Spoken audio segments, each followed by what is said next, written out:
Good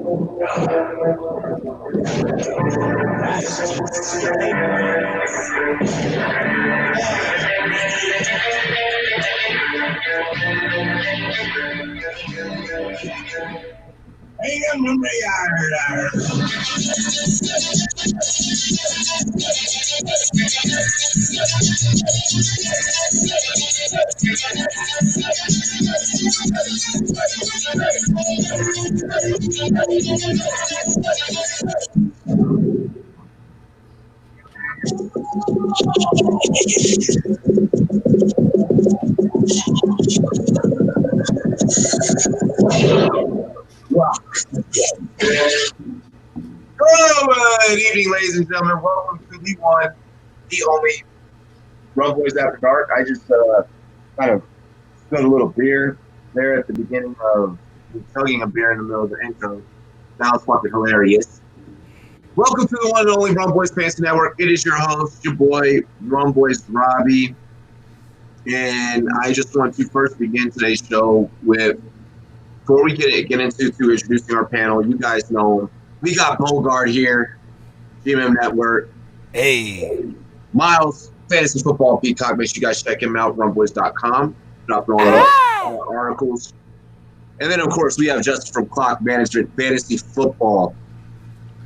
Bro, I am shocked. First of all, I was a minute late here. Bogart was early. I don't know what's going on.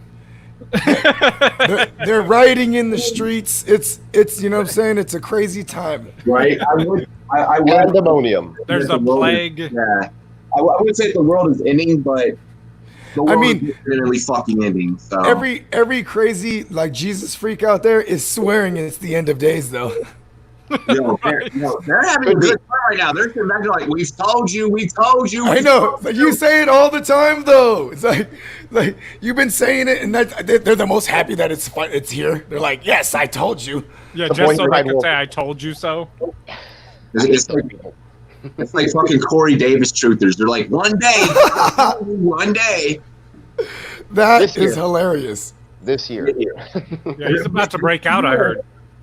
Ladies and gentlemen, with that being said, with that being stated, I want to begin today's show with, I know that our country right now, the world we live in right now, is in complete fucking shambles. We are a sports show. We are going to talk about sports tonight, but we are going to serve as a distraction for you guys, okay? Just a little piece of a distraction from all the madness. And we ain't talking Macho Man either. Enjoy the next, exactly. I want everyone to sit back, enjoy the next hour or two. Don't worry about anything. Don't think about anything. The Rumboyz Fantasy Network is here, and we love and appreciate you guys. Keep each other safe. Protect each other. Whatever you believe in, pray for each other. Be there for each other, especially in these trying times. Everyone has to be together right now. We thought that we had to be together with Corona, but then, of course, our great nation rears its ugly rear bare-naked ass again. Is it safe to say that's the real face? It's not even its ugly face again. That's what its face is, always. Yeah. It's real, yeah. But we need to be better. Exactly. But with that being said, we got a show for you guys tonight. Tonight is the big NFL fantasy football show. I don't know why I decided to call it that. Let's roll with it. Yeah, we're going to roll with it because I wrote this fucking script in like 30 minutes. I think it's a good script. Yeah, it's nice. I like the show doc tonight. Yeah. Here we go. Hey, cheers to me. Cheers to you. All the wrong boys and girls, what it do? Dilly. Oh, look. That's a shameless plug to a beer that I'm drinking right now. El Chinga, give me money! Let's get into this show, fellas. Why don't we? Very first topic up tonight. It wouldn't be Rumboyz After Dark if we did not start off roasting somebody. If we didn't toss somebody right into the fucking fire right away. Get on him. Green Bay Packers head coach Matt LaFleur came out in an interview and exact quote said, "We need more explosive plays on offense." Suck it, LaFleur. Suck it, LaFleur. Didn't What movie's that from? the opportunity in on- Dodgeball. Yes, there you go. I was like, Motherfucker, didn't you have the opportunity to get that done in the draft? Is it just me, or has LaFleur lost his damn mind? We're gonna start off with the bottom screen this time. We're gonna start off with Justin. Man, if you could dodge a wrench, you could dodge a draft. Nice. yes, nicely done. Nicely done. Yeah, like, of course you need more explosive plays, but like, you failed already. You already failed in this category. I mean, you had your opportunity to go get a player that could give you more explosive, and you decided to punt, literally punt down the field, like, so you could grab a player who's not going to play for another year at the earliest. And that's if Aaron Rodgers were to leave the Packers, but probably multiple years. So yeah, what just idiotic thing to say. But I mean, are we shocked after the draft? We already knew he was obviously an idiot. Yeah, he definitely missed opportunities there in a draft that was so deep at wide receiver, especially. And trying to get somebody to take attention away from Adams, maybe, perhaps, get that desperate wide receiver help that they need, because they had MVS there. They have Geronimo Allison. Hold on. Let's not forget about Jake Kumaro. No.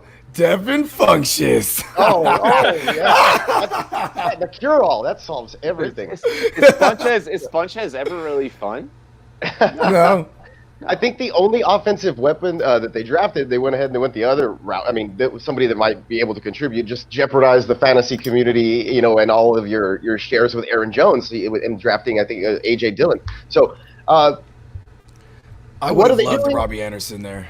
Yeah, what do they do? Oh, no, right? That would have been great. But what are they doing, first of all? What's LaFleur doing there? Stuck at LaFleur. Crazy thing to come out and say, but the other weapon they got, who might be like a deep dynasty sleeper, you can get him with probably your last pick, is a tight end, DeGuaria or something of that nature. I think I picked him up in 2 leagues, just as a chance that, he breaks out and could be a tight end there in the year after, or maybe 3 years down the line or something like that. But other than that, dude, I don't know what they were doing in that draft. I am completely on don't believe the hype right there in my Flavor Flav voice. In terms of your deep dynasty tight end projection there, okay. I think he has an appreciation for the eclectic name, right? What was his name? Aguario. I'm just talking about, like, it's your very last pick in a dynasty startup. It's like the 35th pick in the draft. Then you can look into a backup tight end who I think posted like 6 touchdowns in his last season in the short, limited snaps for, I don't even know what college, honestly, but I read some blurbs on him. So that's the only guy that I know of as an offensive weapon for Aaron Rodgers that they actually drafted. So if you want to consider him a weapon or not, or a contributor or not, they did a terrible job in bringing people in to try to help him out. Yeah, absolutely. And I would say, first of all, if I could fantasize for a second, right? Right, I would have loved my man, the green bean over there, Robbie Anderson. The string bean, right? That would have been great. I really thought that's what they were gonna do. You know what I'm saying? Maybe even make a trade for Marquise Goodwin or something. Yeah, I actually traded for Anderson in a dynasty league early on in this offseason because hoping that he would go there. Yeah. And maybe LaFleur thinks he's like some kind of like a super genius where he's like, I'm going to tell him we need more explosive plays down the field because really I'm going to do exactly the vanilla fucking rip-off Shanahan impression and just run the ball. So, for real, LaFleur's play calling, coming from the film guy here in the room, all right? Yeah. LaFleur's play calling predictable. Is like not even predictable. Have you guys go back? I want everyone to go back to their single days. Okay. You ever hook up with a chick and you bring her home and like you're like, man, she is bad. Like this is gonna be amazing. Like this is everything I've ever wanted. And then you get up in that thing. Yeah, you get up in that thing. Not even in 30 days. You get up in that thing and you like do something. Like Why are you just laying there? Dead fish. Dead fish. You just got the same position.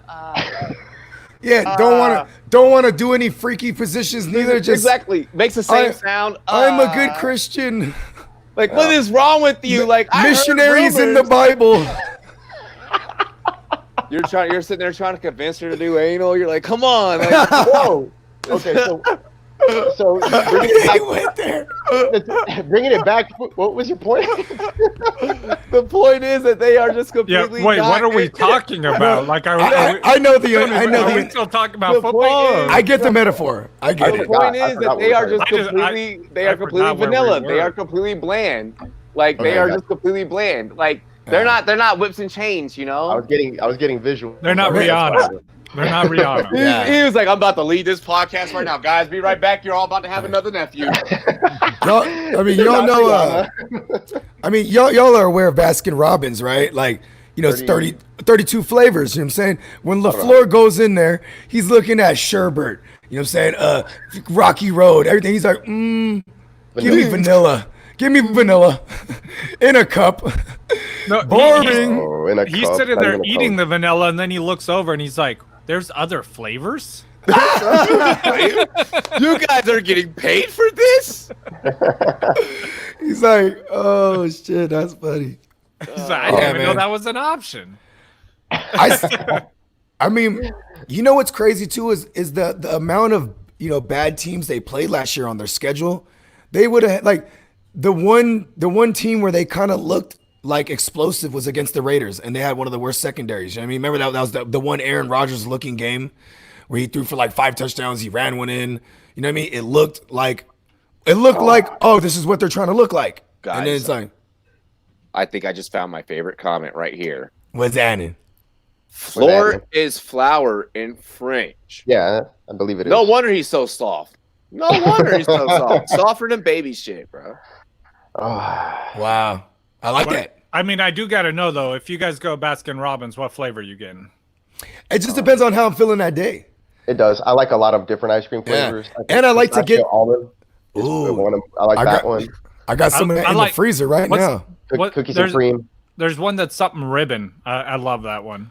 Oh, I know. It's got like it's vanilla with chocolate and caramel. Caramel. Yep. Oh. I like the I even fuck with like a sherbet blast or like a cappuccino blast. Like, I like any coffee flavor I'm in. Yeah, you know what I mean? Like, I gotta be in the mood for those. Honestly. Like summer, sherbet, winter, coffee, or something like that.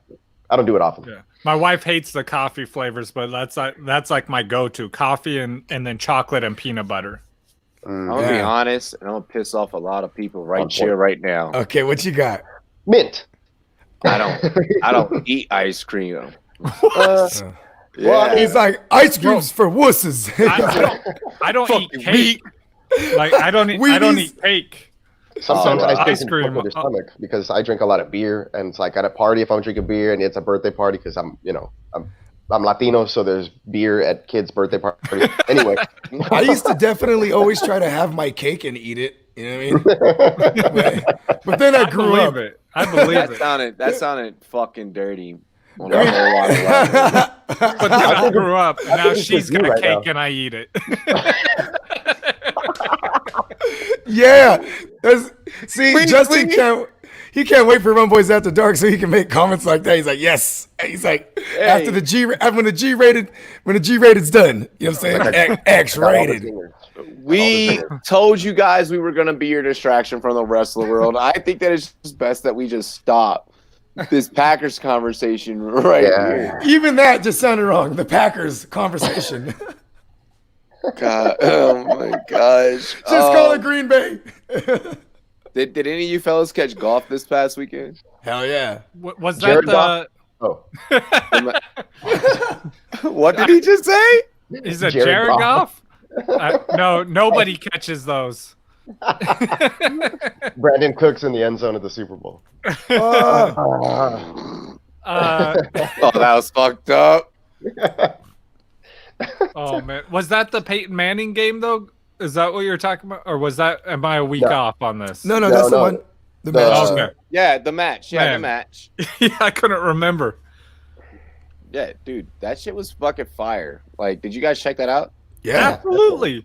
Fuck I yeah. was on par with you, pun intended, just back and forth texting like, and then Robbie even goes, man, why the fuck didn't we just cover this? And I was like, Yeah. I brought it up on Rumboyz After Dark. I was like, bro, because Robbie, you even asked, what's everybody doing Sunday?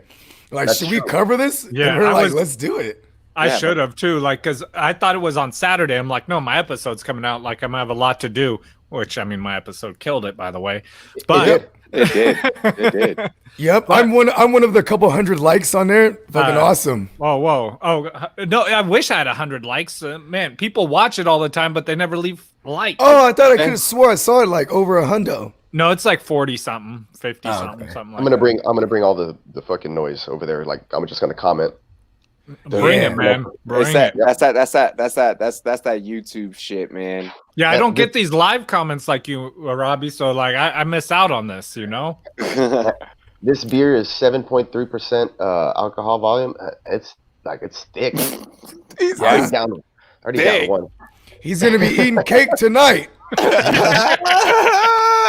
Nah, not with the way it smells. It's you know. You smell Are you talking about it the like the beer bitter- or? or the cake. the beer.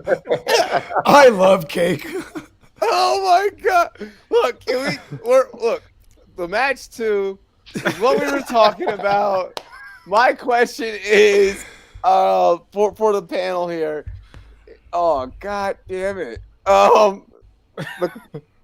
The question is how Peyton Manning. desperately do we need Peyton Manning on Monday Night Football?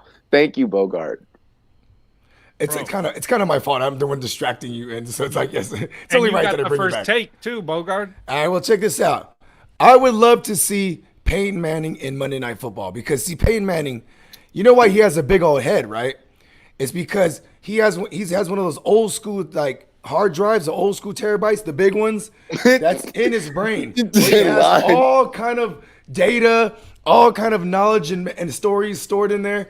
And it's like, you know, you get him on the golf course and he gets to start like telling some of these stories. Bro, that'd be amazing if every week we could have some kind of outlet for Peyton Manning. I mean, his goddamn commercials are hilarious already. You know what I mean? And that's scripted. I mean, him off script is fucking hilarious, bro. I'm trying to fucking why? I'm trying to figure out like why do the Mannings just have such big ass fucking heads, bro? Because they gotta store all this knowledge, bro. Yeah, but why does Archie. Peyton look smart with Ethan it? and Mike and- got a YouTube channel. Subscribe, Hey. Mike. Yeah. That's But- dope because but that's my why nephew does- and my brother-in-law's name, Ethan and Why, Mike. why does Peyton look Shout out smart to with that Ethan and giant Mike. head and Eli look retarded? Yo, Eli does like Eli looks. They got by the same head, but Peyton. By the way, people, we do makes know it work. that word is offensive, and we I'm do sorry. apologize. I'm sorry. Yes. That's why I shouldn't be drinking. The R word is what they call it now. Well, Yeah, listen, the R. he's No offense intended. yeah, but see, I mean, we are towards Eli. pirates. Except towards Eli. That's fine because it's the Mannings and they can take it. I Yeah. guess. Yeah. And he's rich, so I don't feel Yeah. bad. And he's got Super Bowl rings. Well, you know what's the best about Eli Actually, a Manning though? compliment. Eli Manning never knows. Like, if you look at his post conferences, you never know if he won or lost the game because he's always just has that same look. You know what I mean? Like, I don't think he I don't knows. think he even knows. Yeah. Fucking He's mouth breather look. What was the score, mouth breather? Yeah. Mouth breather look. He's looking at the people interviewing him, wondering if they're gonna tell him whether he won or not. God. He's like, yeah, I saw numbers up there. I don't know what they mean. Well, look, Yeah. Peyton All I know is it said a lot of extreme- interceptions. Peyton's extremely intelligent, though, and you know you can see it when he speaks. He has a high football IQ. He's one of those guys that he's likable. He did great on Saturday Night Live. I loved him drilling little kids, preschoolers, grade schoolers. Yes. Yes. Well, did you hear the No. story behind that? By the Natural. way, He's a natural. No, there's a story. Do tell. okay. So Peyton, I guess the parents like they brought their kids to the audition, right? And Peyton was like yeah, you know, they were meeting the kids and everything. Like, oh my gosh, like you're Peyton Manning. Like, I can't believe my kid's about to do a commercial with Peyton Manning. And Peyton goes, oh yeah, I have no problems fucking drilling your kid with a football. Like, he's like, this is gonna be great for both of us. Oh my God. Yeah, I'm sure Hey. he enjoyed that. That was probably fun because they agreed to it. You know what I mean? Yeah. Oh yeah. How many times do you get to do that? I mean, that's how it is right now. Even just going to baseball practice for kids in general, you have to sign waivers for everything right now. This golf game, though, guys, like, I mean, everyone knows Peyton Manning was amazing, right? Like the sound bites, things like that. And his gameplay, too. He was bad. But not only that, but how robotic did he make Tom Brady look? Because Tom Brady, like, he's so stiff all the time, and you see Peyton Manning out there just loose, like, joking around, still killing it. Yeah, and you're like, man, levels are down. He's so much cooler than Tom Brady. Hey, it made Tom Brady look human, though.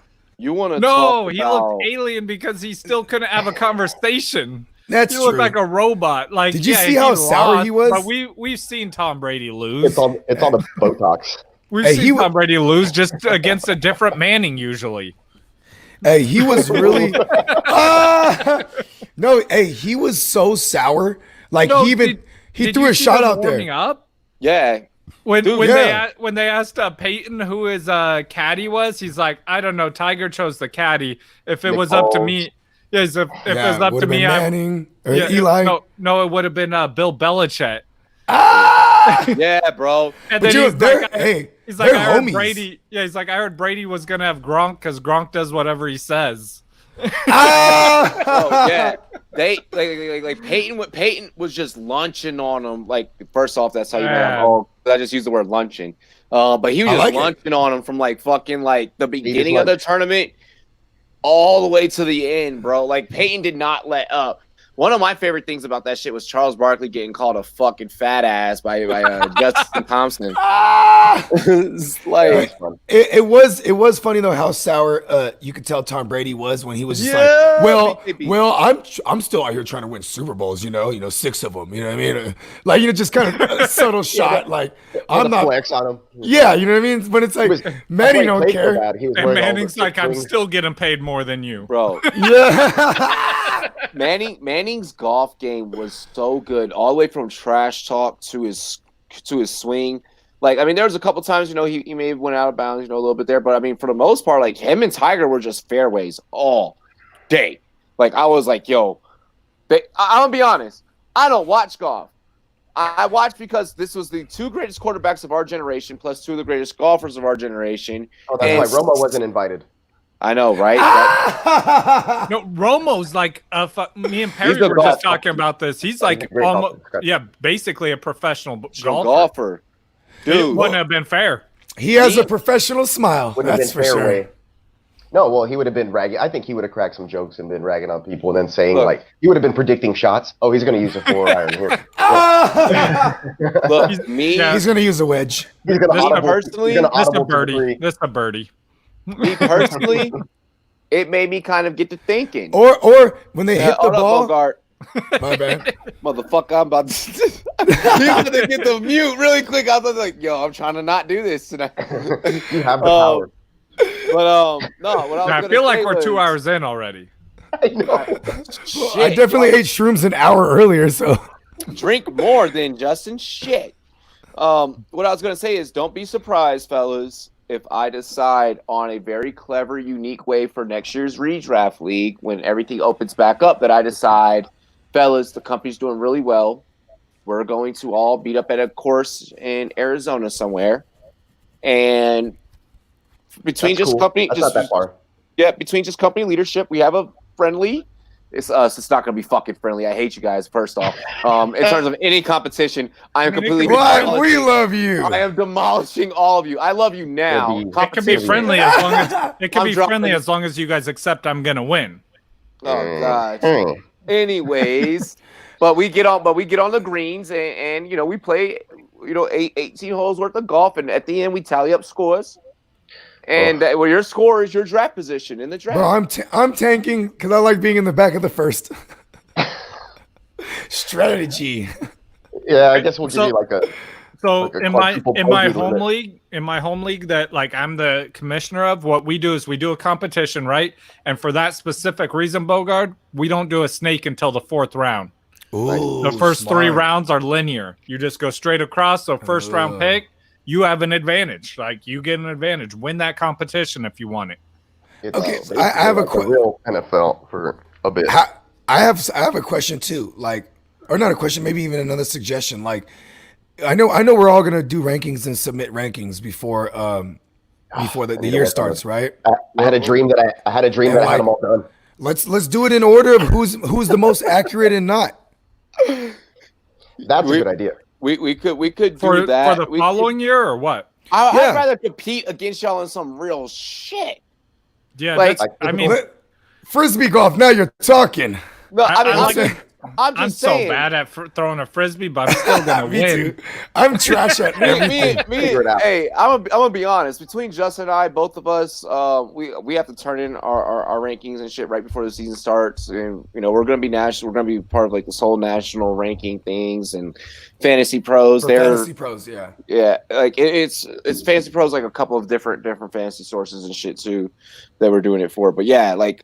I don't want to compete. I'm already doing enough competition in terms of the rankings there. I'd rather play you guys in an actual, like, physical sports competition of some sort.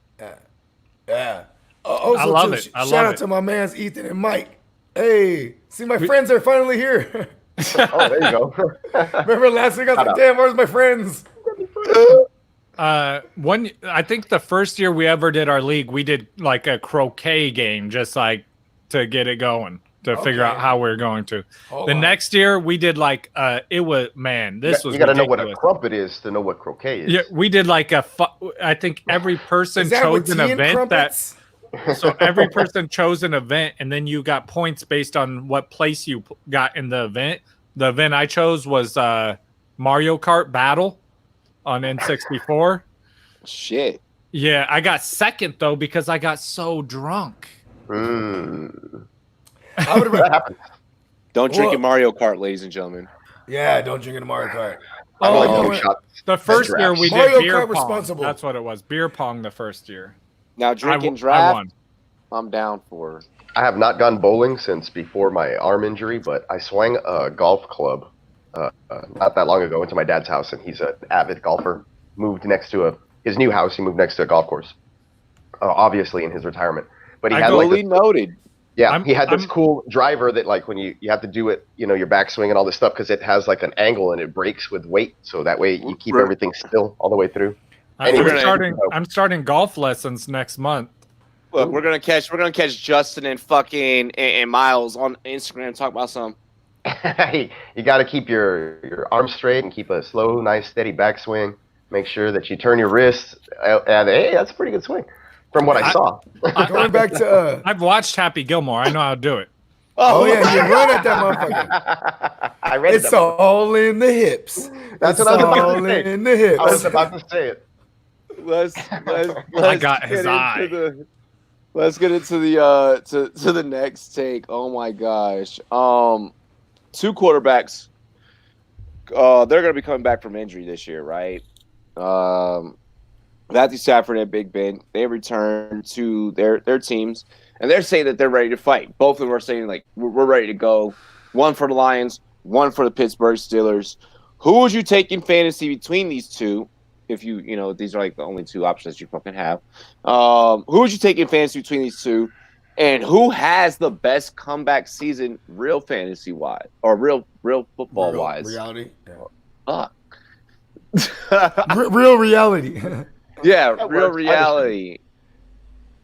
Man, for me, we starting with me, right? BKB's that CB pole vault.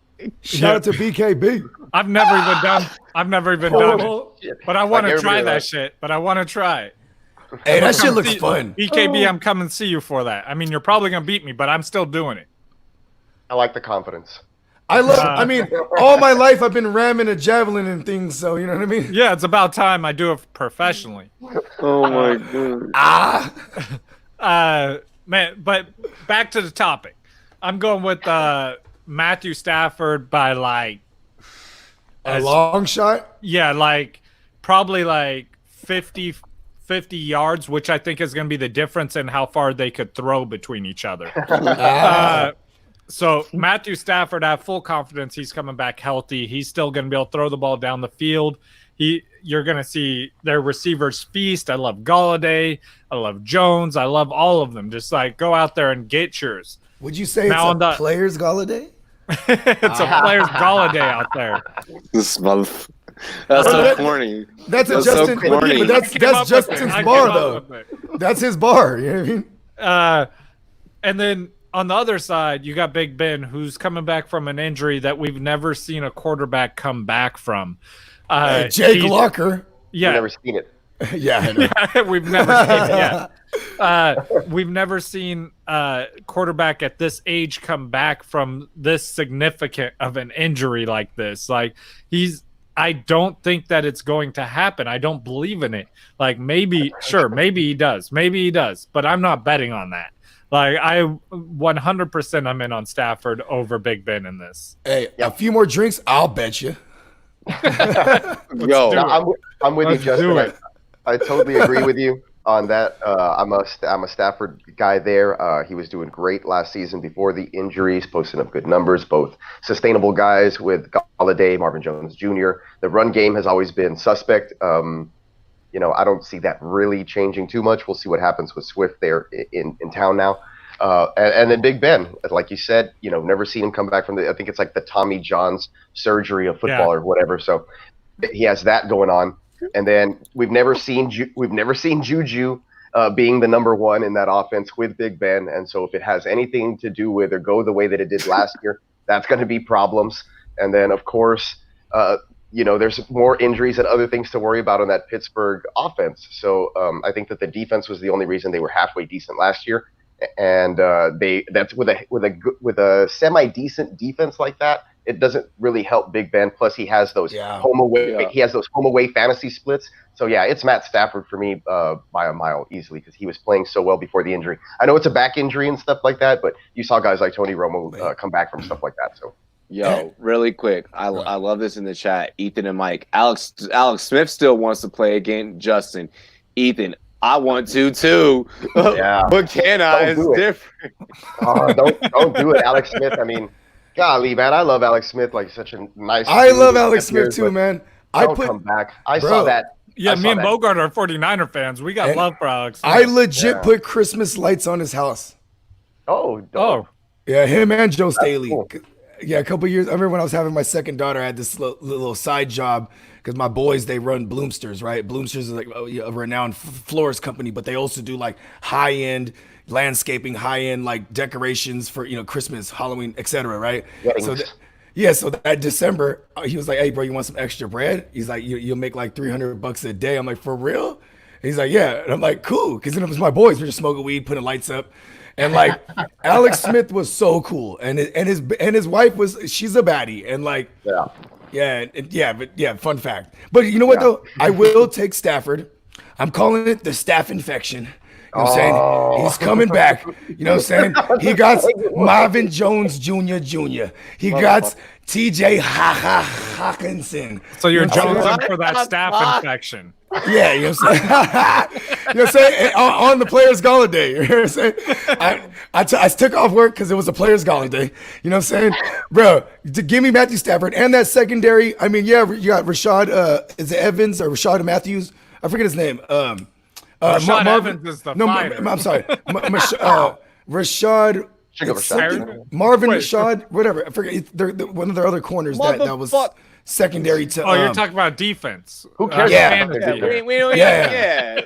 Well, I'm talking about their secondary. Yeah, they got Okuda, whatever his name, the Barracuda. Barracuda, yeah. Yeah, you know what I'm saying? And but I don't know if that's. I think that secondary is still going to be giving up points. You know what I mean? Then you go to the Steelers defense as a whole. It's pretty great. I mean, they kept them in the game. I mean, if they had the 7th seed last year at 9-7, they would have got in the AFC. You know what I'm saying? So like, think about this. You had Duck at quarterback, and now you might have Ben Roethlisberger actually throwing ducks because of the Tommy John. You know what I'm saying? I mean, if you want to compare weapons, I would rather go with Stafford. Big man, that took forever for you to get out. That man was like, "Hey, I'm gonna break down the defense. I'm gonna talk about the special teams." Yes, the kicker. But you know what though, too? About the kicker. I think the Pittsburgh Steelers offensive line too is going to take a real massive step back because you lost some guys in free agency to retirement. You know what I mean? There we go, back on track. Yeah. Shout out to Post Malone off in the chat. Thank you for joining the channel. That's the real Post Malone. If it is, hit me up, man. I'm in Texas. Come visit me. Let's go to the beach. Yeah, no, fuck that. If it's a real Post Malone, then no. I'm drinking Bud Light too, Post Malone. Give me money. If it's a real Post Malone, you shout me out and you say who you're drinking with and what podcast you're drinking with and what podcast you're fucking watching right now. Because it's the best damn podcast, and that's the bottom line. Because Bogart said so. And it is a real Post Malone. Just subscribe to Clock Management, and if it's the fake Post Malone, still just subscribe to Clock Management. Yeah, exactly. Subscribe to everyone that is here. Yeah. You can go on my YouTube channel, go to channels, like that tab, and it says channels, and you scroll down and you subscribe to all of them. That's the gang. Bro, completely unrelated, but since we're talking about music real quick, Robbie, how about that Crooked Eye album that just dropped? Oh, I haven't listened to the whole album. Oh my god, bars! But I'm gonna listen to the rest. Hey, can I ask you guys a question? You guys don't hear this, right? My wire's not doing nothing. Nah, you're good. Wow, okay, cool. As I'm trying to get my AJ Hawk on, you know what I mean? You know what I'm saying? Not really. I don't know. You're missing a cigar. Yeah, you're right. And just like a couple 100 pounds. No, but if you get a cigar, then we're gonna think you're Joe Burrow. I hear the glass breaking. Bogart is on no, dude. You just gave me a good idea. I'm gonna be Joe Burrow for Halloween. I love it. I'm gonna be. By the way, I'm being Hollywood Bo Kogan. I'm gonna be CD Lamb and wear a bathrobe, and my girl's gonna try and take my phone. Oh my god. By the way, Joe Burrow, you are invited to the cookout. If you know what I mean, Yes, sir. What I mean. Yo, when he tweeted that, you know. Yeah, when he tweeted that, I was like, I was like, bro, you can walk through any barrio in the fucking United States of America, like not just Cincinnati, bro. Word. Joe Burrow is safe. Yep. Yeah. No, that's great. Him, Carson. I checked his Facebook. He marked himself as safe. Anyways, we weren't going to get into that. Yep. What's up? No, we weren't going to get into it, and next topic. We are going to get into the next topic. Hey, really quick, Joe Burrow. Keep fucking around tweeting like that. You're going to find yourself in Magic City with a plate of collard greens, some hot wings, a bottle of Red Hot. Keep fucking around, Joe Burrow, with a strip in your lap like, I'm going to marry you. Red Hot, give me money. Yeah, oh, that sounds really good. Was that T-Pain? I'm in love with the stripper. Bro, fucking try. Hold on, really quick before we get into the next topic. But BK, so try to go to the Safeway today, right? Yeah. And I was just there looking for some catfish. These motherfuckers ran out of goddamn. You can find those online. I was confused. I was like, what? I mean, look, we're getting catfish right now with the Post Malone. I hope that's the real Post Malone. Now we got Buzz Lightyear. Now we got Buzz Lightyear. Oh, nice. Hey, I love all your movies. To infinity and click the subscribe here on the YouTube. The chat is wild. I'm following with style. I was just disappointed about that, but yeah, Clock just was like, "Fucking catfish." Like, let's see, Russell Wilson. Or really, I don't think I did. I said anything about the two quarterbacks really quick. Yes, I'm picking Matthew Stafford over Ben Roethlisberger. Duh. Russell Wilson stated earlier this week he'd love to have Antonio Brown on the team. Are we still, as a group, all out on AB returning to the damn NFL? Or would you like to see this happen? Bogart. Okay. Tim Allen here now. I do want to say, I remember that corner's name. It's Rashad Melvin. God damn it. Thank you. I couldn't, that made me look stupid. I said the fighter. But yeah, okay. So check this out. And then at the same time, then I forget the question. Then I remembered it. Okay, yeah, AB. I mean, damn, dude, it'd be so unfair. I'm a Niner fan. Stay the fuck away from Seattle. And I feel like they're going to be a more pass-heavy offense if that run game can't get going because of the fact that, you know what I'm saying? Like, and that secondary is trash.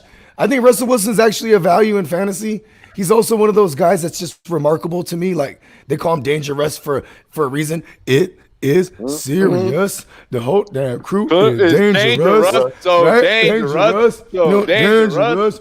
Rumboyz squad so dangerous. Right? Hey, but see, you know, God, that was great. The Rumboyz squad is dangerous. Yeah, but you know, bro, if you give him, imagine 3 wide receiver sets with like AB, Tyler Lockett, goddamn, DK Metcalf. That would be insane. He's hand the ball off to somebody. In the I mean, no, but here's the thing: is like, I mean, Carlos Hyde. If there's no Chris Carson, like I'm still thinking Chris Carson's actually the value there. You know what I'm saying? Because Carlos Hyde there should push his ADP down. But yes. I mean, Russell Wilson just in general. Being able to replicate efficiency year after year on a low pass volume offense. Come on, bro. Efficiency is the hardest thing to replicate from year to year. Russell Wilson seems to like have that down. And you know who else does? Tyler fucking Lockett. Yeah, for real. Huh? Like the same exact stat line. 70 receptions, fucking, you know what I mean? Just all the time. You fucking, you know, he's always just. I just mark it up there right now for 2020. Yeah. I mean, you hit the nail on the head. The only reason I personally probably wouldn't want to see Antonio Clown back is because, first of all, he is a clown. He does need to have he needs to check his mental. He needs to get that, you know, in order before. Protect the chicken. Exactly. Yeah. You know, he needs to be straight, right? And then if that's cool, fine, right? But as far as fantasy, I hate it. Why? Because I own Russell Wilson DK in a stack in Dynasty somewhere. I know I have shares of Chris Carson in some other leagues in Dynasty already where I've drafted. So personally, I don't want it because I wasn't one of those guys who grabbed AV somewhere down the line. But other than that, you know, if the guy can, you know, earn his way back, like I said, he's a definite beast on the field, and we all know that. His personal stuff, everything else that he brings to the game, the NFL doesn't really need that. And I don't think that I don't know. Those aren't the right type of distractions or like flamboyantness that you like in the NFL. Like it's not like Ocho Cinco, like, you know, being, you know, one of these outrageous guys and busting out props. T.O. I mean, exactly. It's not that level. This is something else. This is getting like the law involved, breaking team rules. It's PTSD at its finest. Yeah, it's sad. Yeah. Like I have a segment on my show that we call the news no one cares about, which like I like that. Last year it was like Antonio Brown was gold for this segment. You know, I just look him up and we're good to go. But it like at a certain point it became sad. Like I didn't want to cover it anymore. Like I feel bad for the dude after a certain point. But like I do think like I follow him on social media just because I follow a lot of athletes on social media, and he has seemed to gotten it under control for the last few months. Has he stopped tweeting, or is he tweeting? No, like he's still tweeting. Things? It's just not crazy. He's is not doing him? things. I don't know that. I don't know. But he does post workouts still where you see him. Yeah, I saw that he was working out with Steelers pants and like Raiders gear, like mixed match. Yeah, he does that a lot. With a Patriots helmet. No, he doesn't wear helmets. He complains about them. Remember the helmet issue he had last year? Oh man, I used to have one back here. I actually gave it away, but I had an autographed Antonio Brown helmet. Let's see if I still have it saved. But I photoshopped like an old. It didn't even Photoshop it. It's an actual photo that he took wearing a whack ass helmet with like goggles, and it was like special engineered, and he was trying to train and like narrow his vision. Oh, and so it was a training helmet. Here it is. I found it. I think that he will make it back into the NFL. I don't want it to be to the Seahawks as a 49er fan, but also I don't think he's going to last. Oh, my green screen messing it up. No, it's perfect. What the fuck is that? That's Antonio Brown. What? With goggles to narrow his vision. He looks like a pilot in a Star Wars movie. Yeah, he does. It's a trap. It's a trap. Is he fucking about to go pod racing? Feel the force. Oh shit! The midichlorians. Feel the force, Antonio. I am not the suspect you are looking for. So real quick before we get to you, Robbie, let me finish real quick. But I I think he will make it into the NFL briefly. I think he'll come back briefly. I don't think he's in a mental state where he can handle it. And I think that he's probably going to come back in because he gets under wrap enough to where it's not a PR hit. You mean the Florida state? The Florida state. And then he has some issue that gets him back out of the NFL. And it's sad because I think he's one of the most talented wide receivers to ever play football. All right. So here's how I feel, right? Check this shit out. He was just training the other day with Dwayne Haskins and a couple other cats out there. Oh, word. Some other receivers that are actually relevant in the NFL. His cousin Hollywood was one of them as well. Like they had all gotten together. I don't know why all these guys just choose like we're gonna work out with Dwayne of all guys. I think everyone's just gotta love that. You gotta I love that. it. Like, I think help everyone just Dwayne wants out. to see. Yeah, I think everyone just wants to see Dwayne successful. With that said, I could see exactly what Justin just said, him coming back to the NFL briefly. I don't think that it's going to be with a contending team. If he does, it will be with a team like by Washington Redskins, and he's just going to completely fuck it up and then break our hearts. Like, we're going to do good, right? Like, what's going to happen Patriots, is that one game. Yeah. Or the Bills, the no game for the Bills. It's going to be worse for us. It's going to be worse for us. He's going to come back and play like a couple games, and we're going to be good. Like, DC's going to be feeling good. I'm going to be happy. I'm going to be happy. And that's when the problem, because I'm going to be in the back of my mind, I'm like, he's going to fuck this up. And then he's going to fuck it up, and I'm going to flip everything over, and it's going to be a rant on YouTube. It's viral movie. I think we need AB to go to the Redskins. for Robbie's mental health, I don't know if that's... No, I was making a bad joke. Because I think Robbie's great when he's showing his passion. You know what I'm saying? That's true. Bro, unless he yells a little too loud. Because I know that something that would happen that would break our hearts. Like he would, like I'd be like, I hate him, and I don't want him to come to my team. And then he'd come to my team, and then he'd perform, and I'd be like, this is actually working out pretty good. And then he'd be like, fuck yo, coach. Okay, well, everyone right now, if you already have an existing league that you drafted for, go ahead and swoop up AB. If you have, and go drop a kicker or some shit. Like, go swoop up AB and just speculate. You know what I mean? Don't do that. No, in Dynasty, I would actually. I might Dynasty, grab you can him. take some risk. Yeah. There you go. Like Same said, shit, same difference. Because you got deeper benches in Dynasty. Very true. Very like true. I got players that are fifth string wide receivers on the team. Like I'll drop them, pick up AB. I will say though, if he might goes win to me Seattle, Russell Wilson, he's like, Russell Wilson seems like the guy. Like AB would be like, hey man, yo, you need to throw me the ball more. He'd be like, yeah man, you know what, bro, we're gonna go out there, believe. Like he's just always like quarterback speak. They have coach speak. Like he's just quarterback. I think he would be able to tune out the madness of AB. You know what I mean? This motherfucker said, yo, we need a whole lot of money remix with Ja Rule, baby. Hey, it's murder. It's murder. And fucking Nickelback, Monica. And Nickelback. Ah! Hey. Look at this photograph. The better question there is, David, from A Swine Wine, is who doesn't diversify every different type of league that they're in? And Kickers matter. People hate kickers. People hate kickers in the NFL.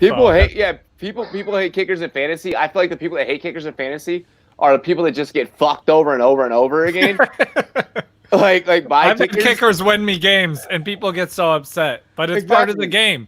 Like Stream kickers on a Monday night. Yeah, you get upset when like NFL coaches get upset when a kicker beats them too, but it happens. It's part of the game. League, yeah, it's like a lot of leagues I play in have limits on roster moves for the year. They nerf them, right? Yeah, they do. A lot of leagues like that are redraft leagues have roster limit, like acquisitions or transact moves or whatever. I'm starting a kicker league only. Let's go. That'd be kind of I don't know. I'm already in a lot of weird leagues. I'm in a lot of weird leagues. You get two starters. They're both kickers.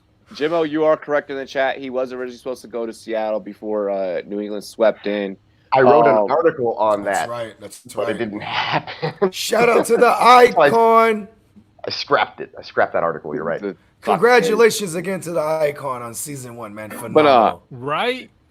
Kickers are definitely real people. Speaking of kickers, that was one of the things that I got bitched at last year. They were like you coached Joey Slide. You knew that he was gonna make it in the NFL. You knew he was gonna be great. And I'm like, he was a middle linebacker when I coached that kid. How the fuck did I know the kid that was running around the field like fucking was gonna go and make it in NFL? Like I really wished, or not wish, but that would be cool because I think wishing is for suckers. But I think it would be cool if OBJ started kicking field goals for the Browns, because then I think it would add value to him. You know what I'm saying? And he already has a relationship with that kicking. Exactly. That's his bay. You know what I mean? Yo, OBJ. That would break the fucking fantasy football industry. People would be like, you see how many points OBJ just got me? And everyone would be pissed at that person that has OBJ. Oh my God, if you were able to designate OBJ in the kicker spot. Like when Chad Johnson kicked that field goal. That would be murder. I don't even remember that. Yeah, I remember that. Oh, I remember. The Chad Johnson field goal? Yeah. Oh, the Ocho Cinco field goal? Mm-hmm. Yeah, I used to. I feel like they probably still lost the game though. Hey, Doug Flutie used to kick his extra points. He used to throw the touchdown and kick the extra point. They're down by 30 points, and they're like, "Yeah, go ahead, Ocho, go kick that field goal." The only thing, really quick, because he's like kickers. Davey's like kickers are cartoons. He doesn't like kickers. The only thing that I wish in fantasy football is that like fantasy football is really good at mirroring reality, where in essence, you have the IDP style type of leagues and stuff like that, which by the way, we're about to segue into the fantasy football half of the show. But you have your IDP leagues and stuff like that. I wish that offensive line got some like type of gambling or betting love, Yeah, there's just no real clocks. Yeah, it's so hard to like to put values to it. That's the problem. Yeah, nobody wants to stat that out and be just watching that anyway. But I'm sure a lot of people do. But they don't need that love because like the quarterback buys them Rolexes, buys them cars, like does stuff like that.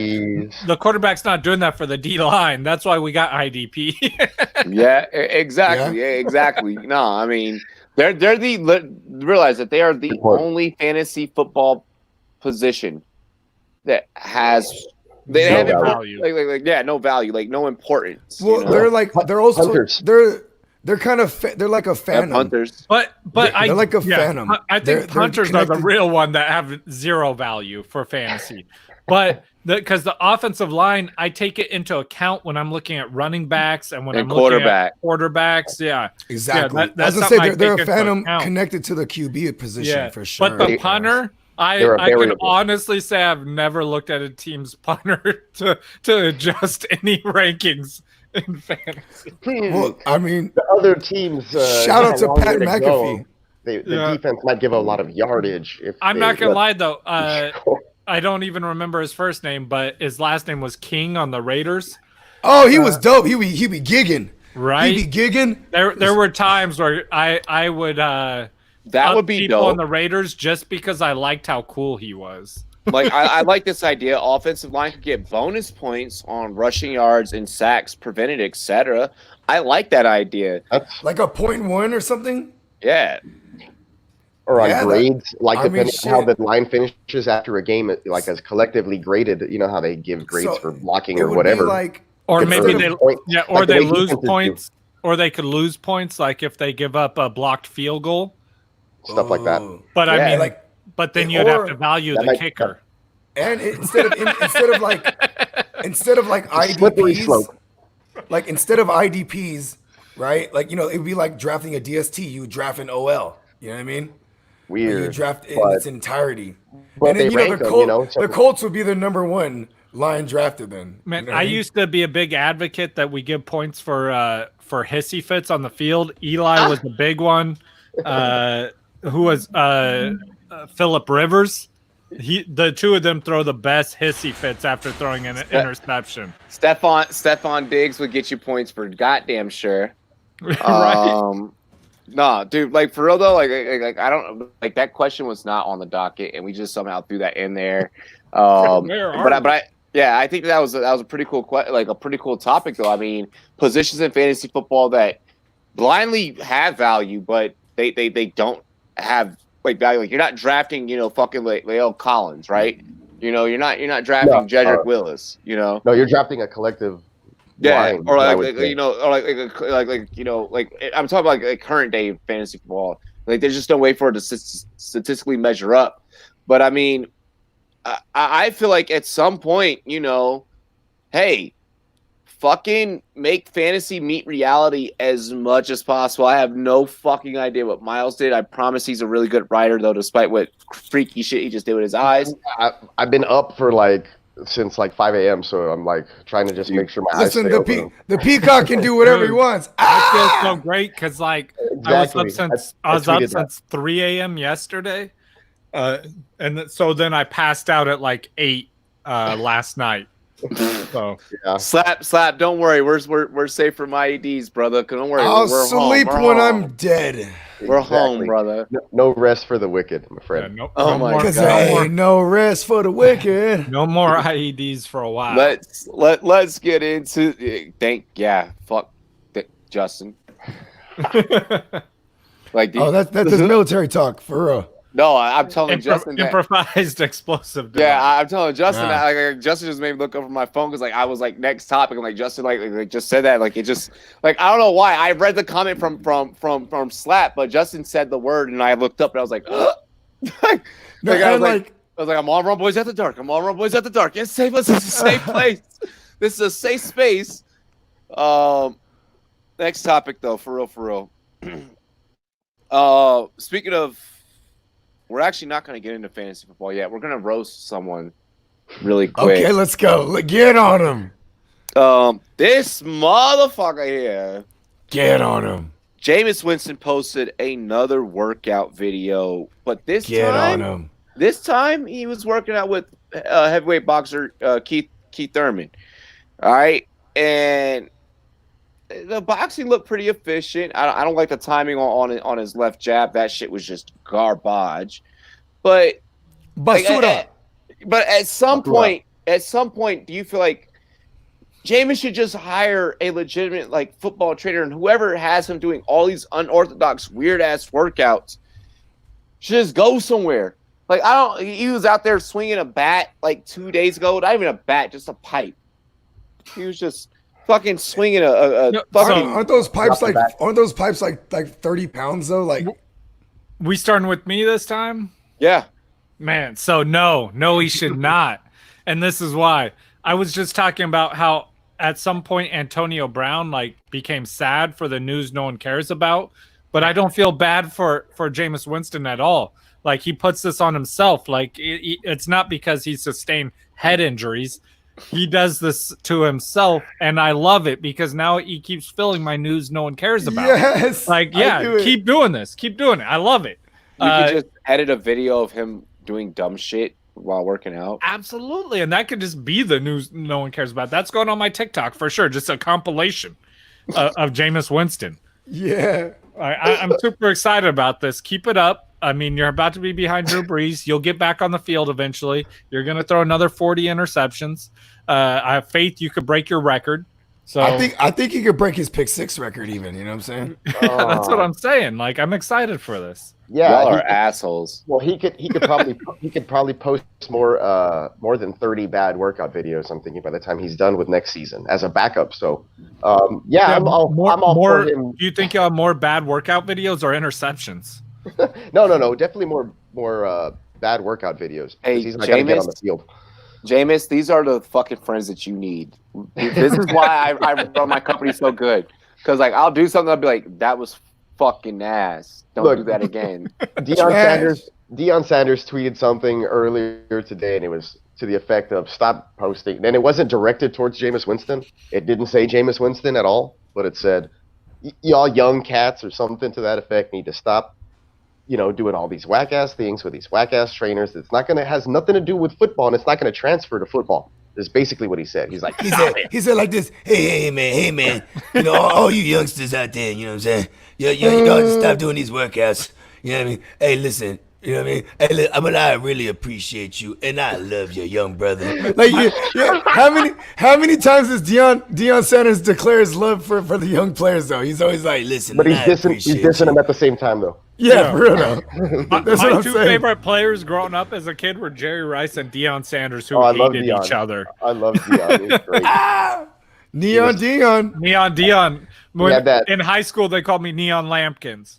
Oh, okay. Well, you are white chocolate. Yeah, I was about to make a fucked up joke, but I mean, my coach did not like it when I wore neon socks after that, though. I was about to say it's because your fucking Casper ass fucking running around. It's okay, guys. Hey, Justin's invited to the cookout. Justin's invited to the cookout. I made an OBJ style interception in a game, and then they started calling me that. Oh, nice. Hey, yeah. It's better than my 5th grade nickname. My 5th grade nickname when I started playing football became Sheepdog, and I thought that was the most fucking. I thought that was the most because they're like all right. So I'm not even sure. I grew up because sheepdogs they herd cattle. Yeah, sheep kept everybody in line. I guess I don't know. No, I mean I was just everywhere and I. Fucking just running around the field like crazy. Yeah. I'd make fucking plays and like, yo, wherever the ball is, you just right there hurtling around it like you sheepdog. I'm like, whatever.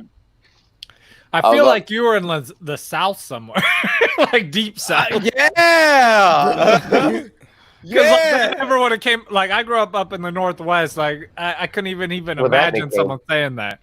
No, we had a lot of nicknames, but they were always something. Yeah, we had like There's a dude we called Shifty. Just he's our running back. He's Shifty, like he's hard tackling. Like our running back was named Chili. My name would be Shroomy. Oh my god! I believe it. We had a running back, and we used to call him Verga. That means basically, but like because he was a dick, so we just called him Verga. So you just called him Dick. Yeah. In Spanish. That was a running back that we had. Come here. That's not even a nickname. That's just an insult. Pretty much. God. He was a dick, though. He was not a good guy.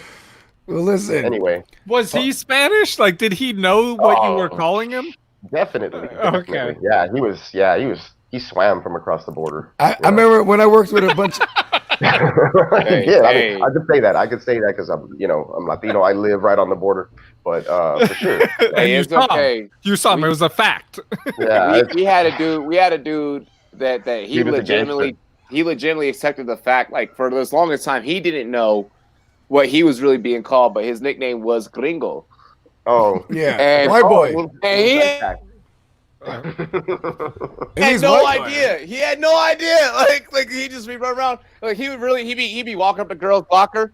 Yeah. Like he'd be walking up to like he just accepts it. Lockers, like the Spanish girls. Yeah, girl, yeah. He's like leaning up on her locker, like I'm like Gringo, and like she's like, do you know what you just said? I used to have a shirt that said "Tu eres un pendejo," and then on the bottom in parentheses it says "You are my friend," but that's not what it means. It just basically means you're a dumbass. Yeah. Have you guys? You're an asshole. Dude, do you guys remember Cheech and Chong when Cheech is teaching Chong Spanish?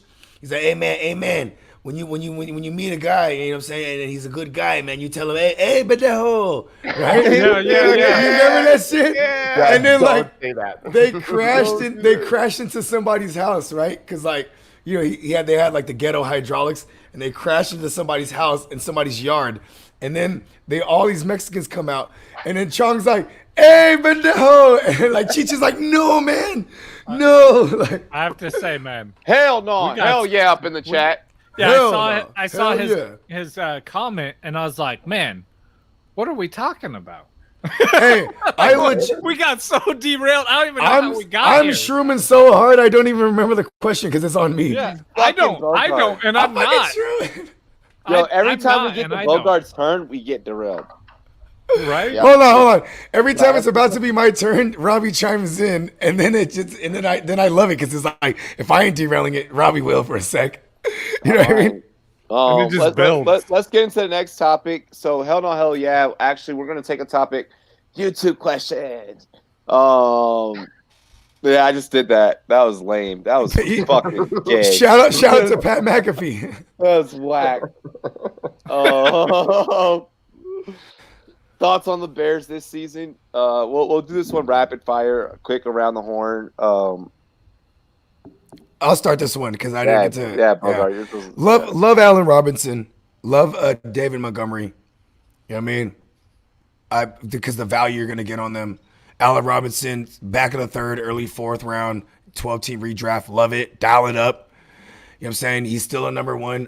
He's kind of circa DeAndre Hopkins, where it's like he's been productive with whoever's throwing him the ball over the course of his career. Fucking no. Over the course of his career. No. Blake Bortles. No. Blake Bortles. Next. Blake Bortles. I did say kinda. No. Bro, Blake Bortles throwing him the ball. Goddamn. I'm talking about Allen Robinson. A-Rob, he's been killing it his career. It don't matter who's throwing him the ball. But is no. It don't matter who's throwing him the ball. I'm not allowing this D-Hop Allen Robinson comparison. No, yes. In comparison to the level of the quality of quarterback throwing him the ball. That's what he was talking about. He's Robbie. Yeah, come on. Robbie was like, no. I'm with you, Bogart. He has performed despite. I understand the comparison because D-Hop has also performed with phenomenally with little horrible subpar QB quarterbacks. Play. Look, let me as the local Texans guy here, let me just say that D-Hop always performs well no matter what quarterback. That's the comparison that he's trying to make. But let me also say this, that D-Hop performed the same even with a superstar quarterback in Deshaun Watson. Yeah, and yes. I will say, Robbie, breathe, walk it off, Robbie. A tier above where Robinson is. For sure. Yeah, the number of targets, but I'm talking about, and then I'm talking about in fantasy. They both had continuous output with poor quarterback play. So I understand the point you're making. Thank you, guys. And I get the point that you're trying to make. I don't want to hear them two names in the same sentence. And but I understand what he's saying, though. No, I get the point he was trying to make. Yeah. And my man Monty Burns. You know what I'm saying? Because I call him Monty Burns because he's burned a lot of us. But when he does things that are great, you say excellent. You know what I'm saying? And I will say though, Monty Burns, he still had 1,100 all-purpose yards in a year that people had so much hype. You're getting him in the 5th or 6th round in redraft. Give me David Montgomery, dude. Yeah. If that's his floor, I don't know who's around him going in drafts. Whether the running back right there below him. Good point. That's not his floor. That's my thing. Sorry, I'm gonna let you. I'm gonna wait till my turn. I'm sorry. And okay, I got one more, and then we'll move on to the Peacock. Anthony Miller, super duper late. Anthony Miller, PPR machine. Let's go. I mean, not a good machine, but a machine. Yeah, not a well. I would have said well-oiled machine. It needs more oil, but yeah, he's like my size, honestly, out there in the field. I think maybe he's smaller. I don't know, but that's crazy to fathom. But that's probably why he gets injured as frequently as he does and so early in his career. But Anthony Miller's a good sleeper kind of bounce back type of player in my eyes, because they're going to get passed over. The Bears are going to get passed over. People say they love Allen Robinson, but they're still not drafting him. That's reflected by his ADP. But and that's probably questions due to the quarterback situation with Trubisky and Foles. I've been on this show countless times and saying that I think that Foles is going to come in and take the job from him, in a matter of time. I don't know how long it may be or whatever, but it's just going to happen. And they're both backup quarterbacks, unfortunately. And the Bears, screwed up in not drafting my boy Deshaun Watson. They went with Trubisky, and I think that's been the downfall for that organization since. And then the play calling, the fact that they don't stick to the run, give David Montgomery enough touches, or maybe he's not that good. His yards per carry weren't impressive. Maybe they need some other help on the offensive line. Lots of question marks for the Bears in that division. They're just not a contender yet. They need a lot of work unless Foles comes in, the coaching changes, and the play calling, and they realize the mistakes that they made all of last season. Oh yeah, do it. But I just pissed on the Bears. I'm sorry, but yeah. Thanks for letting us know. By the way, Bogart. But that's the way I feel. They need to do some things to step up. And I'm nobody to be talking because I'm wearing a Texans shirt right now. But they need to be. I mean, they're not even mediocre at this point. And they need to do something. They need to figure out how they're going to use Tariq Cohen in that offense as well. So lots of question marks fantasy wise for them. I do like the value that you can get from both Montgomery. I mean, from all three, Montgomery, Cohen, and Robinson. So, and you, like I said, you could even look at Anthony Miller late, if you want to. But it's not an offense that I'm super excited about. Period. Yeah, I'm not super excited about most of this offense, but David Montgomery has no competition. He's their running back. He's their only running back. Tariq Cohen is there as a pass catcher, not as a running back. Yeah, but they weren't giving him touches. Yeah, Tariq Cohen's not doing that, and they said they want to give Montgomery the ball more. They didn't bring in any running back help, which tells me that it's not coach talk. That's what they really want to do. So I love Montgomery. I'm taking him over Todd Gurley, who's currently higher than him in ADP out there. Lots of questions. That's crazy to me. I'm taking the young, healthy running back. Don't be stupid. It's name value that you're drafting there. And then A-Rob, I love A-Rob. He's going to produce no matter which one of those backup quarterbacks is in there. He's never had an elite quarterback, so you don't have to worry about his numbers dipping because he has poor quarterback play. He's always played with horrible quarterbacks, and he's always produced. Well, like if Miller and company and a lot of these other receivers that were banged up can kind of, stay there, they might dip into him. And that's the thing, it's if, and it's like the Texans situation. Are these guys going to stay healthy? And they're probably not, it's going to be a cycle. But my thing is generally when you see poor quarterback play, they don't trust their own judgment on the field. They throw it to the best receiver on the field. Wow, so hyper target. Yeah, so you'll see that happen. That's how D-Hop was able to maintain that with poor quarterback play. And even though their offense increased under a Watson, you saw the other receivers increasing, D-Hop maintained. And I think that's the same thing here. You're going to continue to see him just be hyper-targeted. And he's going to produce because he is the alpha on that field. So as a receiver, he's going to produce at where he's being drafted, which isn't crazy high. I love him where he's going. But their running back, they got one of those that you're going to see. And if you're talking about non-fantasy, how are the Bears going to do? Horrible. I'm sorry. Don't be a Bears fan this year. They're going to suck. I'm not going to sugarcoat it for you. Just prepare for it to be bad. One of my best friends is a Bears fan. Every year when the Bears and the 49ers play, we bet each other on the game. And I'm super excited. Like, let's just bet on their finishing records this year because I'm getting a new shirt or something. Jimmo's a Bears fan.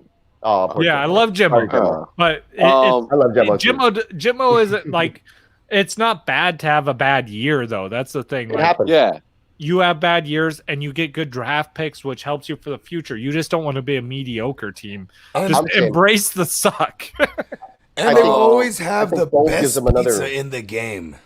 I think the quarterback competition could help the team. You know Chicago what I mean? Chicago has some amazing pizza. Yeah, it's the best pizza in the game.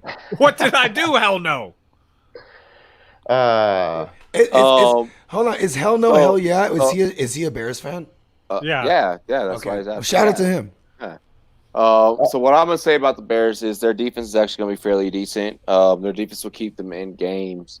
With that also simultaneously being stated, Matt Nagy needs to, one, utilize Montgomery properly. That is step one. So they got to establish a run. They have to utilize him in the manner of which he can be, which is possibly maybe even a true 3-down back, due to the fact that he can actually put his shoulder through a motherfucker's face and reach the second level and keep going. So that's first off. Second off, Al Robinson just has to keep doing Al Robinson things, and he's going to keep doing Al Robinson things. The problem is that Al Robinson is limited. He's limited in his role and what he can do. So someone else on that wide receiver core has to step up. I get you guys to talk about Anthony Miller. Miller time. It's Miller time. But I just don't feel like it's Miller time. I just don't feel like he's going to step up at any given time. I love him in the 14th, 15th round though when he's still there. Yeah, I mean that's cool and all. Like that's one of those things that's cool and all. When I talk, I'm always talking in a dynasty perspective at this point. Yeah, I'm always redraft. Me too. Unless I specify. Yeah, I'm always talking redraft and PPR. I'm always dynasty until we get closer. So sorry, I'm usually speaking when I bring in those deep stuff like that. I'll try to say dynasty in there. So with that said, this division in terms of the NFC North is completely unpredictable. The Vikings may not look the same, with losing their OC. But it's going to be Kubiak. It's Kubiak who's Stefanski was essentially a Kubiak student. You know what I mean? But that's still going to cause some disruption. They don't have Diggs anymore. So I mean that's that. But I mean they do bring in Justin Jefferson. At least they drafted a receiver. Yeah, exactly. Yeah. The Packers have nothing. I think the Packers are fucking obliterating. Suck it, LaFleur. Detroit has an uphill battle just because they're fucking Detroit. So I mean, the Bears. I like Detroit in that division, though. Yeah, I mean the Bears. They're right there to where they could possibly do something. It's going to be really dependent on Nagy. Just has too many changes. Nagy just has too many changes that he has to make. With that being said, can I add one more thing? Sure. Okay. I want to add something. I love going intangible. This is for hell, not hell. Yeah. Nick Foles. Jesus Christ himself loves Nick Foles. Nick Foles is going to pray and he's going to get into that fucking dance, bro. And Nick Foles just seems to be like, bro, he just seems to just make it happen, bro. Jesus loves him. Boom. Go ahead. Jimmo's like, guys, bet me that the Bears will be better. The Bears will be better than the Redskins. Better than what? He said that the last year, it will be not better than deep dish pizza. It'll be better than last year, I think. Yo, Bogart. They'll be better than Houston, Washington, and even the 49ers. I don't know about Houston. Whoa. I don't know about my Niners. They'll be better than Washington. Let's make that bet. Let's make that bet. I'll make that bet. Oh man, I might make that bet, Jimmo. So the Lions have their quarterback back, so I think they're not the same team who you're playing twice. Better than the Texans, sir. You have a bet. That's I'm taking that bet. The Vikings, I think they're beating them. I know that the Redskins aren't going to be better than the Bears, so I'm cool. Hold on, what were the teams? Did he include the 49ers in this? Yes, he did it. My God. He did it to troll us all. He's trolling us all. I love him. Hey, everybody tune into the Icon. What's fucked up is that he's really not trolling. Like if he uses the word, if he says, no, let's bet, he's really betting. Yeah, he's going to throw the money out. I mean, he runs numbers, man. He's from the Mafia. He's from Chicago. Mafia. I'm scared. I feel like even if I win, I'm getting my knees broken. He's gonna have. Hey, listen. Justin's a good guy. He's a friend of ours. But we gotta tighten him up. I know. I'm afraid of that butt. I'm afraid of that butt.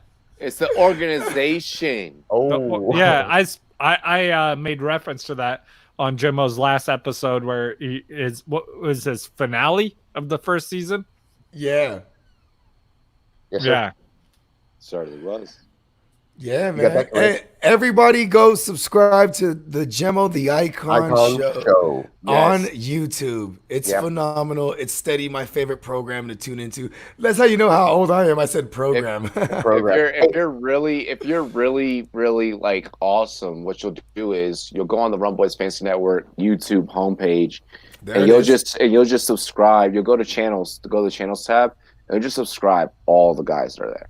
You'll just make it happen. You'll just do it all. Yeah, man. Just hit it. You'll get G-Man, you'll get Clock, you'll get myself, you'll have Jimmo, you'll have all of us together, and it's gonna be a beautiful fucking thing. Hey Robbie, you know what I've been referring to the Rumboyz as? The Mighty Rumboyz. We are the Mighty Rumboyz. Yes. That's how I've been referring to the entity. The Mighty Rumboyz. And while You know we're what I mean? taking the time right now to plug everybody else, let's take a moment to plug one of our awesome sponsors, which is Monkey Knife Woo! Fight. Thank you. Oh, that was gold. Do you fellas, and I know you probably do you miss the feeling of winning cold, hard cash from DFS, and that's daily fantasy fantasy sports, baby? Do you miss that? I know I do. So head on over to monkeyknifefight.com, use the promo code Rumboyz, and that's with a Z. You see it all over, paste it all over all our stuff. Hit us up on Twitter, whatever. Rumboyz with a Z, all caps, and we will match you up to $50 on your first entry. That's 100 cold bucks to play with for DFS. Get on over to monkeyknifefight.com and boop, boop, boop, pump up your boys, baby. Let's do it. Give me that money. Good shit. Way to go, Miles. Miles. That was a damn good fucking ad read. Like that was fucking amazing. Thank you. Wes, I'm happy with that. Let's go ahead. Thank you for paying some bills, Miles. Greatly appreciated. And we are going to get into our very next topic here. I'm gonna re-up on beers, but I know where you're headed, so I'll be right back. Very nice, very nice. This is why I send you the show sheets. So, are you a fan of the stack strategy in fantasy football? And if so, what stack should viewers go after this year? Bogart, I think. Yeah. Yeah, we're just running it. I'm not sure either, but I'm saying yeah. Mm-hmm. Bogart, you're muted. Oh shit! I muted him. So we could do. I need to make sure we ran an ad and a good, clean, smooth ad. So I love the trust factor you have in me. Like I'm gonna destroy an ad read. Yeah, I was like, yo, I'm sorry, man. But no, but it's all good. You know, you have a brand to protect. You know what I'm saying? We are the mighty Rumboyz for a reason. You know what I'm saying? The mighty Rumboyz. Hey, all right. What's your take on stacks? What stacks are you going after? And what should people go after? If I am an early in redraft, you know, to preface this, if I 12-team redraft, if I'm an early round guy, I mean early in the first round, like, you know, top 3-ish, top 5 even. When I get to that 2-3 turnaround, I'm getting Kelsey and Mahomes. I love that stack because I probably would have one of the top 5.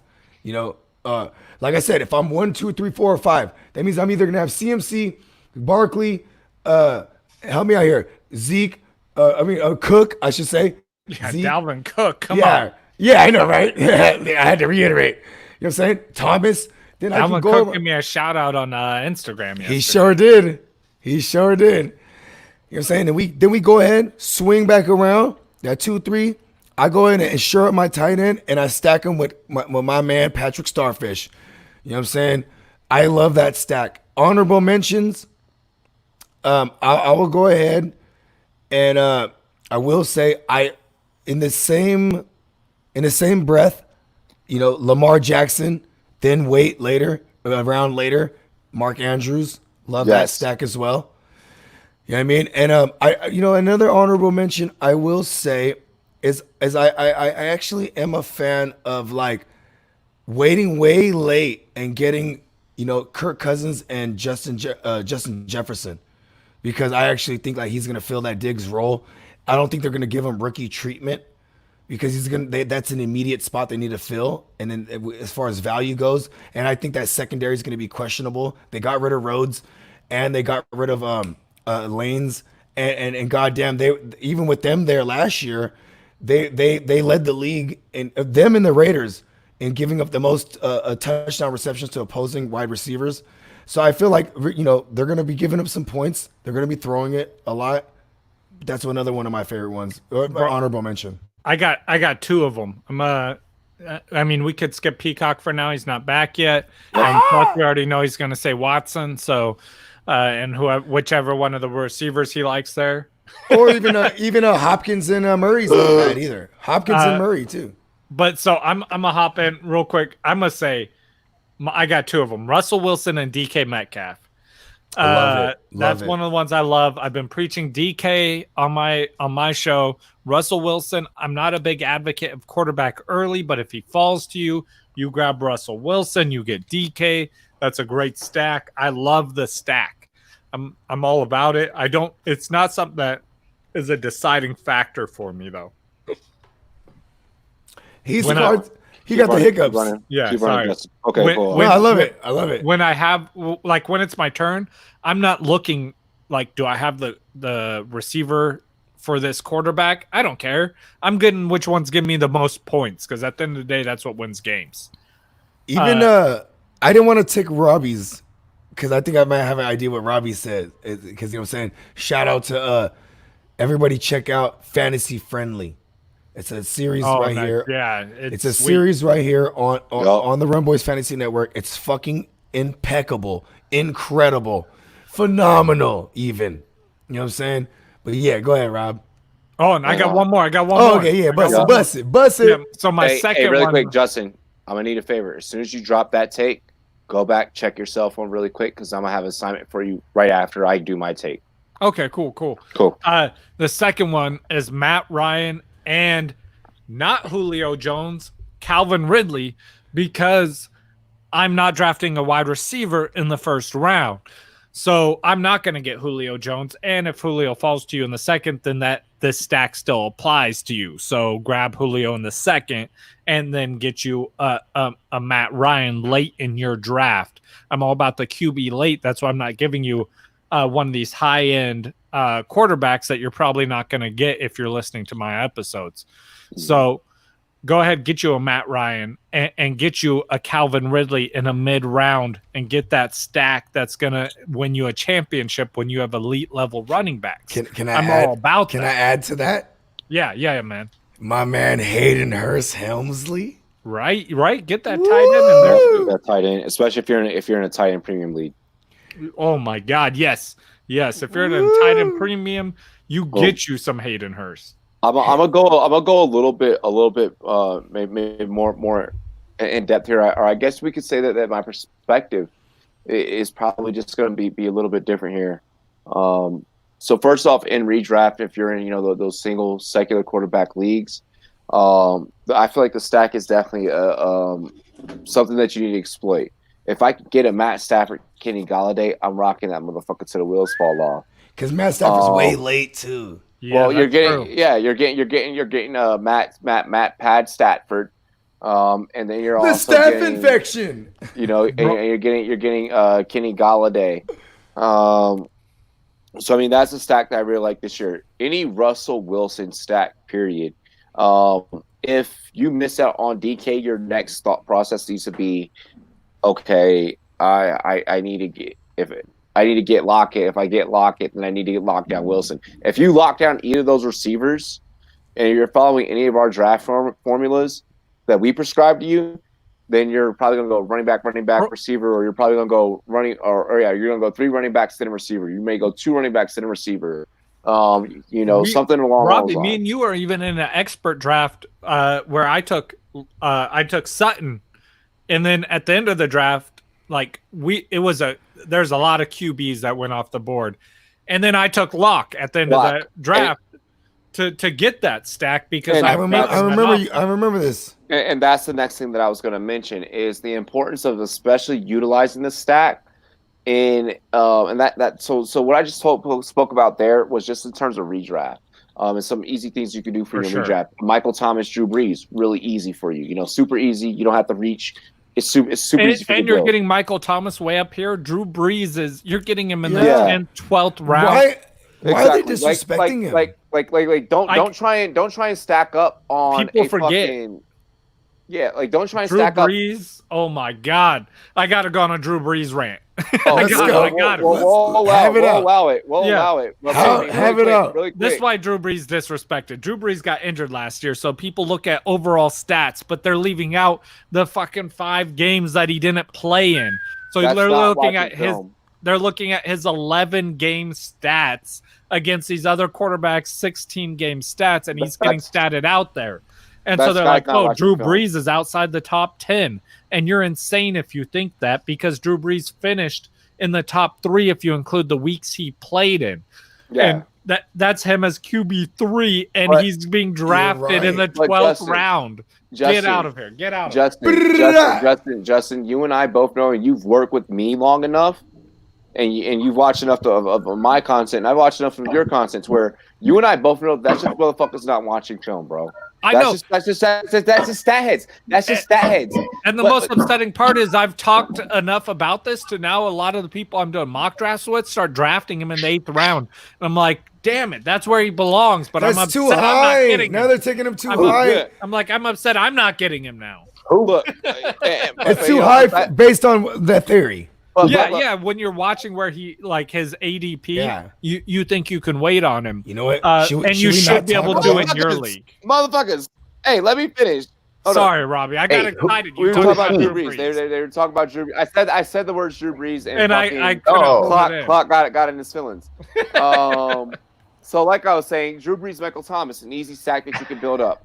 Treat, you mentioned a Thielen, Kirk Cousins. I'm not a fan of that stack. I'm not stacking anything with Kirk Cousins. If I'm drafting Kirk Cousins, it's because no, he said Justin Jefferson, Kirk Cousins. Yeah. Oh, Justin Jefferson, Kirk Cousins. That's right. That's what I said. That's riskier. That was one of my honorable mentions, though.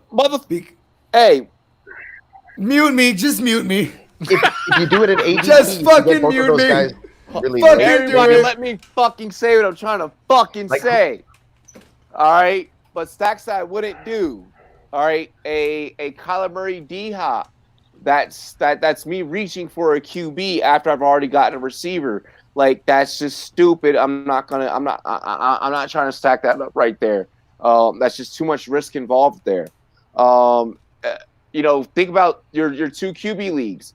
Think about those lesser QBs that you can maybe get away with the clean stack. A Garner Minshew as your QB2 with a DJ Shark stack, and especially if you maybe have a QB1 and a QB2 stack, or a QB1 and a wide receiver 1 stack, then you go QB2, wide receiver 2 stack.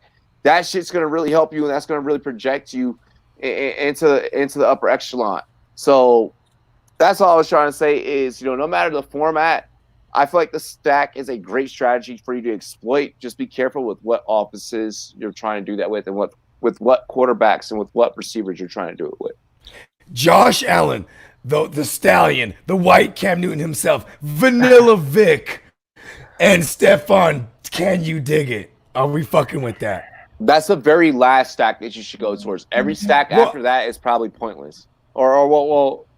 Well, because I mean, I was thinking you were gonna at least put that as an honorable mention, because you mentioned that in Fantasy Football Friendly, which y'all need to go check out. Everybody in the chat. But I will have a video discussing this strategy specifically, and they'll probably be like maybe 6th or 7th or maybe 8th, like in terms of stacks you can put together. But Miles. Oh, okay. Yeah. Can I talk about some stacks? I was waiting on you to go. Yeah, I was. Yeah. So some stacks, and it depends on format, obviously. So most of these, when I do stack, it's going to be in a 2 quarterback format or a super flex type of deal, because you're going to have to draft multiple quarterbacks. So there's a better chance of you being able to get a stack later off of one of the top receivers that you've already drafted. You know what I'm saying? So for me, like, I ended up taking, and I reached a little bit, but I got AJ Brown in a 12-teamer in the end of the 4th round, and then I got Tannehill, like in the 7th or 8th. You mean Tanner Skrill? Yeah, and he was my second quarterback because I took one in the 1st or 2nd round, like you're supposed to do in 2 quarterback leagues, for the most part, because you don't want to be left with scraps. You could probably fill those with some late round guys, but you're going to have to do it wisely. You know what I mean? Somewhere in the middle of the draft. Tanner Skrill is a great late round QB in and it's a dynasty, and so it was a startup, and I was like, he just signed a contract extension. I know he's a little bit up there in age, but he's my second quarterback, and I went with Russell Wilson in this particular league first, and then I was able to also trade up later. I gave away like my 10th round pick, and I moved up, and I was able to get DK Metcalf in the same round that I got AJ Brown. So I was able to stack both of my quarterbacks with my receivers in that one. So I stacked DK and Russ, and I stacked AJ Brown and Tannehill in that one particular league, and I feel fantabulous about doing that. Fantabulous. Yeah. So I saw somebody else, early. They went like, Mahomes, and then boom, like Hill or Kelsey, and that's like probably the more popular one to do, I guess. I would not consider stacking Lamar Jackson with anybody, because that's just, he gets his points from rushing. Mark Andrews. So, I mean, you could go that way too. Yeah, I guess, but I mean, it depends on it's a Greg Roman system. Greg Roman. Is it a tight end premium? Do you have 2 tight ends? It depends on format. It depends on format. But I you do love want to Greg go. Roman. The reason I said Kelsey is because he's like the number one receiver there, aside from Tyreek Hill. So you could probably go that route. But like I said, I would stack based off of a receiver that I already had, and I wouldn't reach for a quarterback later. You know what I mean? If it falls to me and it's like, oh look, nice stack. Hey, I'll take it. Exactly. Yeah, I completely agree. Robbie's not here right now, but I told Robbie I was at this point in the episode I was going to talk about this. I'll do it. I think Robbie's really annoyed by me right now. I'm shrooming so hard. He's about to be happy right now because we got a mock draft coming up for Clock Management's coming out Wednesday. We're filming it on Monday. I got time. That way I got time to And make sure y'all subscribe some crazy stuff to Clock Management on the awesome YouTube. I get all the awesome notifications on my phone. I get to see Justin's awesome face. I love his intro to Clock Management. I appreciate that, man. Perry, his co-host, is awesome. Yeah. They give away jerseys, signed autographed jerseys. Would you say that? Would you say that Justin he parries all Perry's his pause comments? Right? He parries them. Ha! Block. Every time I say Perry, it reminds me of Phineas and Ferb. But anyway, this week, we're moving into our 2 episodes a week. So we got an episode coming out on Wednesday, which we're filming Monday, and we got these 2 lovely gentlemen above me that are going to be taking part in this mock draft we're doing with experts. Cool. I'm in there. All the biggest fantasy football podcasts are taking part in this thing. We got people from. We got Smitty from the Fantasy Football Show. we got people from NFL Network on there. Yeah, shout out to Marcus Grant. Yeah, Marcus Grant coming on. It's going to be a big thing. We're super excited. I put it together myself. I was excited. Robbie helped me out with this. It's a huge undertaking to get that many big names into one thing. And we're going to be doing a Zoom call so we can and I'm recording that so you guys can see how we talk and interact with each other during the draft. Hey, Robbie's about to be the juggernaut. Robbie's about to juggernaut through all these motherfuckers. I'm just excited.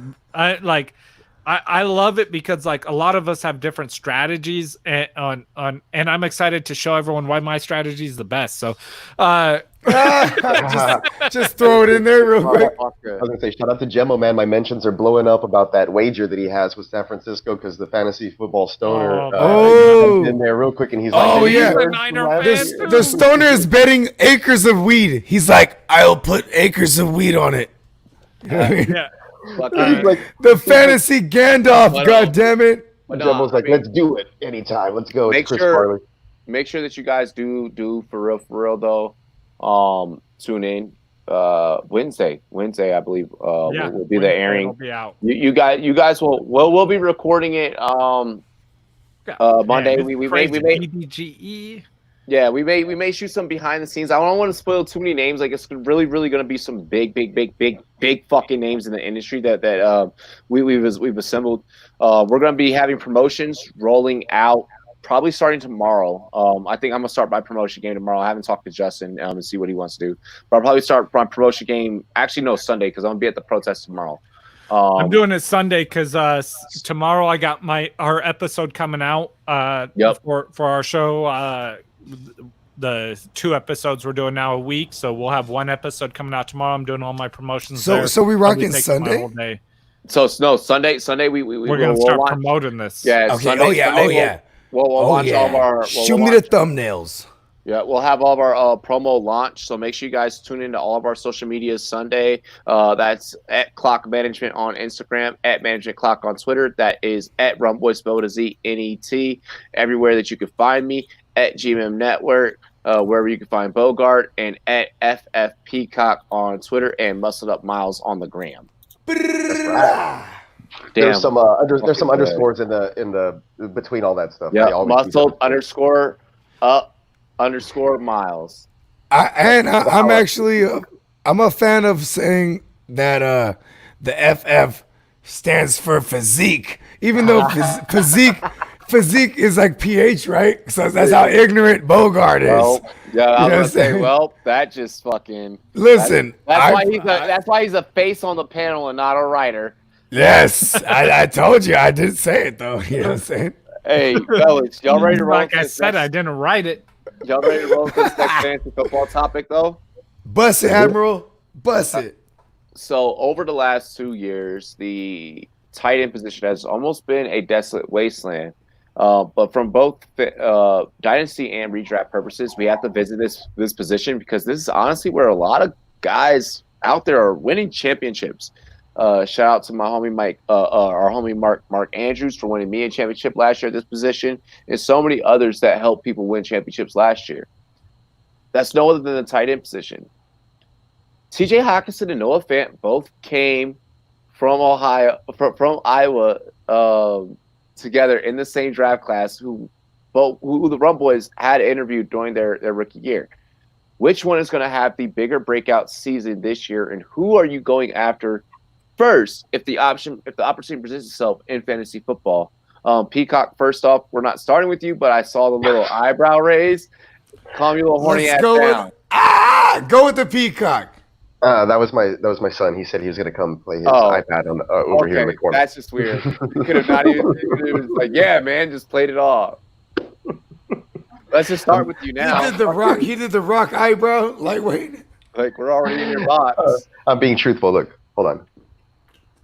There he Hola, is. papito. Is that Junior? That's Junior Peacock. Yeah, it's a little Peacock. Hey, close the door over there. All right. So What's up, little man? Fant and Hockenson. Yeah. The If the opportunity presented itself, and I, was punting the position, or I wanted to get a late backup, depending on the format or whatever it may be, right?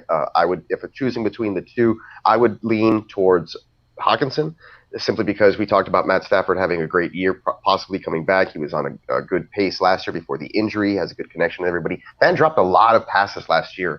I particularly remember in the end zone. In the end zone. Yeah. Right. So, rookie jitters, probably he's going to get better. He has no other competition, unlike his counterpart that we were talking about here, Noah Fant, who Alex O just got drafted there. He has some connection with the quarterback that they're leading. They're leading the offense there, and Drew Lock. So he's going to lock it up, and he has a lot of targets and stuff. So I don't see Fant having an immediate impact the way that Hockenson would. So I would go with Hockenson if the opportunity presented itself in that situation for somebody to contribute to my fantasy team immediately, and hoping for a breakout. I think he's going to have a much better year than he did last year. Yeah. I'm gonna go next because I would have originally popped this one off, but I love the Peacock. And I'm gonna backpack the Peacock's take right here. Cause my man TJ Hockenson, right? This motherfucker, TJ Hockenson, is in a Justin Bevel system. You know what I'm saying? I've seen Jimmy Graham shine in this system when Justin Bevel was in Seattle. You know what I'm saying? Where they would actively target the tight end as even like the third down look. You know what I mean? The possession look. You know what I mean? And the red zone look. And they were already doing that with him as a rook. And then they quickly learned that, like, he had, some case of the drops. Or as my man, the Peacock, said, maybe he was a little, nervous with, that type of, what's the word I'm looking for? That type of liability. You know what I mean? Like, they're looking for him, right? They're looking to him to score these tutties. You know what I'm saying? If he had like 5 big drops in the end zone last year. That would have like boosted his stats up. So, I gladly love him dropping that, especially when you compare him to my man Noah Fant. You know what I'm saying? Yes, we know Noah. He done brought, he didn't save the world. It was flooding, you know what I'm saying? Biblical shit, you know what I mean? But now, just like in Noah's Ark, they had 2 of everything, right? Let's get 2 goats, 2 cows, 2 sheep. Now, in this case, they got 2 tight ends there. They got 2 tight ends. You can only have 1 goat. Right? But I'm just saying, hey, I can't even believe it with my shrooming ass right now that I actually was able to tie that in right there. There's 2 tight ends there. That was beautiful. That was all that was beautiful. And they have fucking Andewale. I mean, Jay, shout out, you call him you called him you said he only references his last name with O, right? Because remember Jay Love would get upset. Say his last name. Everyone pronounce it. Right? But yeah, Undawale, or what's his name? Undawale. Can somebody help me out here? I'm not going to try, bro. Yes, Albert O. Albert O. Right? It means no worries for the record. Yes, for the record. It means no worries. But you should worry with Noah Fant there. So I'm definitely going to go with my man TJ Hawkinson.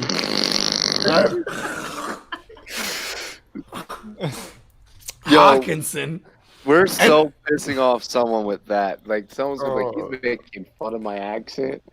Oh, man. I'm going TJ Hawkinson. Sound like my grandma sometimes. I'm going to say, I'm also going with TJ Hawkinson. I love Noah Fant up until the day of the draft. The day of the draft that ruined it for me. They took a wide receiver who's going to take a lot of targets from him. 2 wide receivers. 2 wide receivers. That's a very good point. Drew Lock is not going to be able to feed every wide receiver and that tight end on that field. It's good for Lock, right? Yeah, it's great for him. His numbers are going to be inflated. I think he could break. And Pat Shurmur runs a lot of 12 personnel. Pat Shurmur, a lot of 12 personnel. Yeah, I think Locke breaks into the top 10 for quarterbacks this year. That's great for him. But it sucks for Noah Fant. So I'm going with Hawkinson. Yeah, I was telling Jimbo the tweets were on fire. I had to pay attention to them for a while right now. I know. I hopped onto Twitter for a second after you said that. Robbie, who you got? So for me personally, I am gonna rock with Hawkinson just because the path is just a lot more clear to him. I can see clearly now. The touches are gone, and I feel like he is gonna see clearly now with him and Stafford both coming back off of injury. When we look at Noah Fant's situation and the fact that Drew Lock came from Mizzou, Albert O was a benefactor of Drew Lock being at Mizzou in O's, I believe it was his junior year. Yeah, they probably touched tips at some point. Exactly. Yeah, they definitely fucking like touched tips at some point. They're buddies. So fucking like, I just like that hurts Fant. Yeah, that hurts Fant. Not to say that the Fant comes off the block so beautifully, and he has great handwork. He's a good physical tight end. I mean, he saw him break some plays open for the team last year. But he can't hang on to the damn ball. I did see him fumble once or twice or something, and drop some passes. So maybe ball security's been in his, Y'all know me. Y'all know me. If drops stick out in your tape, yeah, I'm not with the shit. So I think that everyone that's a film head out there, I think all film heads probably knew where I was going with this one. And yeah, it's Hawkinson. I agree. Yeah, I think we're all on board on that. Yeah, I think we did all agree. Usually there's like a little bit of contradiction, but J Love's not here or something. Exactly. Yeah. Yeah, J Love's not here to piss me off. I think J Love he's got to agree. I think he'd even agree with this. Yeah, he's pretty rational. Do you believe Baker Mayfield can turn around from last year? Nope. And what are your feelings about drafting? What are your feelings about drafting him? We start with Justin. Yes, he can absolutely. What said hashtag docking? Ew. Oh, upsetting. Yeah, he absolutely can. Baker Mayfield can absolutely turn it around from last year. He was horrible last year. Now, can Baker Mayfield be a top 8 quarterback? I don't think so. He's going to be a lot better than he was last year. He is being drafted as a top tier quarterback last year, which I think was the problem. I don't think that's where he's at. I was completely out on him last year. I'm not completely out on him this year. I think it's more reasonable where he's going. If you take a reasonable take and you look at it, he's probably going to do better than last year. And same with Odell Beckham Jr. I was completely out on him last year. I got a lot of hate for it. They're like, oh, you just don't like Odell Beckham Jr. No, it has nothing to do with him as a person, nothing like that. I just look at numbers and make an analytical take. I didn't like where he's being drafted. I like where he's being drafted now. Go draft Odell Beckham Jr. He's gonna outperform where he's being drafted. So, and that's what you want to look for when you're analyzing players like this. And I'm glad that I get a chance to just speak with you here, Justin. We're having the Peacock Management Hour. Oh no, Bogart's back. But thank you, Bogart, for actually coming up with. I think it was Bogart who brought. Oh no, it was Jake who brought that up the last time. But yeah, no, I totally agree in that aspect about what you're talking about there. It's all about value, you know what I'm saying, and perception. And so if somebody like that, he's still going to be great. Not Baker, I'm sorry, I was talking about Odell Beckham.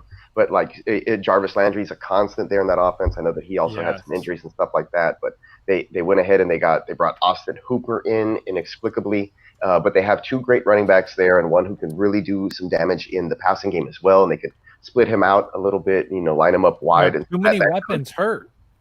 Yeah, maybe that.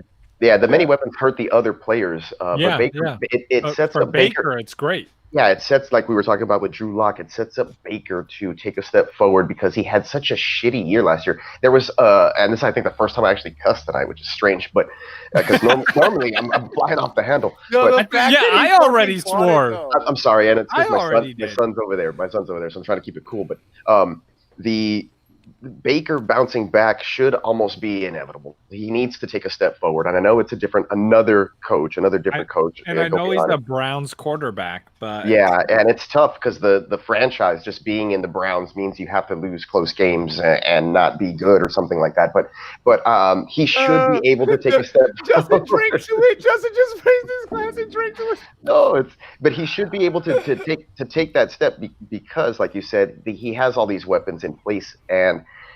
He's probably getting a little bit more familiar with some of these guys. Jarvis Landry was a safety weapon for him, a little dump-off type of deal, basically, and then he did very well, getting the ball. But he's a multiple interception every now and then type of guy in the NFL. He hasn't transitioned from that Heisman type of. Well, when you're in that conversation for Heisman and you come into the NFL, typically you don't perform well. You know what I mean? It just happens when you're the number one QB coming. It typically doesn't go over well, but for Baker, for some reason, I don't know if it was his ego, he's distracted, he's too busy doing Fortnite dances. I mean, I don't know what it is with the guy, but he needs to get his shit together. He's extremely cocky, and you know what, man? Like, that didn't sit well with me, and that's why I was staying away from him and not drafting him. Last year, it was personal for me because I didn't like he needed to back up. I think you could take him, Peacock. No, he didn't do anything in the NFL to already come in. No, I mean, like, if there was a fight, I think you could take him. If there was a fight. Like, I knew he was going there. I was like, yo, he's looking for he probably has a little bit of height on me, maybe, but I think. What is he, like 6'5", 6 foot? Yeah, why do I feel like either between myself or Bogart, we just want to see Miles fight someone. Yeah, and I want to put money on it. Peacock. Yes, all day. And I mean, yeah. The thing is, like, he had fantasy games last year where he gave you negative points or 1 point. I mean, that is ridiculous for a quarterback. That hurt you in Superflex leagues. I mean, that hurt you in 2 quarterback leagues. And you probably drafted him as a starter. So I'm saying it's all about value, like you were talking about, Justin, with that entire Browns team. So don't go spending money on guys like Austin Hooper. You know what I'm saying? Because that's a name. Don't do that. Don't do that, Rumboyz and girls. I don't trust the Browns. Yeah. Okay. I, for one, will say I'm just all about my man, the chubby bastard, the chubby one, Nick Chubb. Are you running with the full Chubb? Running with the full Chubb, B. Full cock, fuck half cock. What are we doing here, right? If we're gonna fuck the game up, full cock, going my man Nick Chubb. What's good, Joel? What's up, Joel? Right there. You know what I mean? But I will say, Baker Mayfield, if he can have, it's kind of the same way they approach Kirk Cousins over there. Because let's put this in perspective. Kevin Stefanski's there, right? It's gonna be a run heavy system, zone run heavy even. You know what I mean? It's the circa Gary Kubiak, circa Mike Shanahan's system that's going to be implicated here now with the Browns. You know what I'm saying? That's why they brought over a pass-catching tight end like Austin Hooper. Didn't they not bring in Irv Smith over there in the Vikings when Kevin Stefanski was there? Right? Because you're going to need, and then you have Rudolph, who's a better blocker. You're going to run a lot of 12 personnel. So in this case, you're going to have some David Njoku. Or is that really didn't. I was going to say with Minnesota, they didn't really throw the ball as much. I feel like they tried to like spread it around with Baker, I guess. I don't know what that offense tries to do. Well, here's the thing is it's going to be predicated on the run game. They're going to run it on 3rd and 15. Yes, and for anybody who's afraid of Kareem Hunt affecting Nick Chubb, look at Alexander Mattison and Dalvin Cook.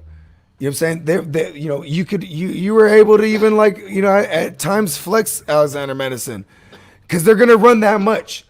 It's gonna be so lopsided as far as their rush attempts versus their pass attempts. I think Baker Mayfield will be more efficient because of the emphasis on the run. And then if you look on the other side of the ball, the personnel they have on defense, whether it's a Olivier Verne or a Myles Garrett. Am I saying his name right? Yeah. Matt Garrett. Yeah, I did. Okay, I've had a few.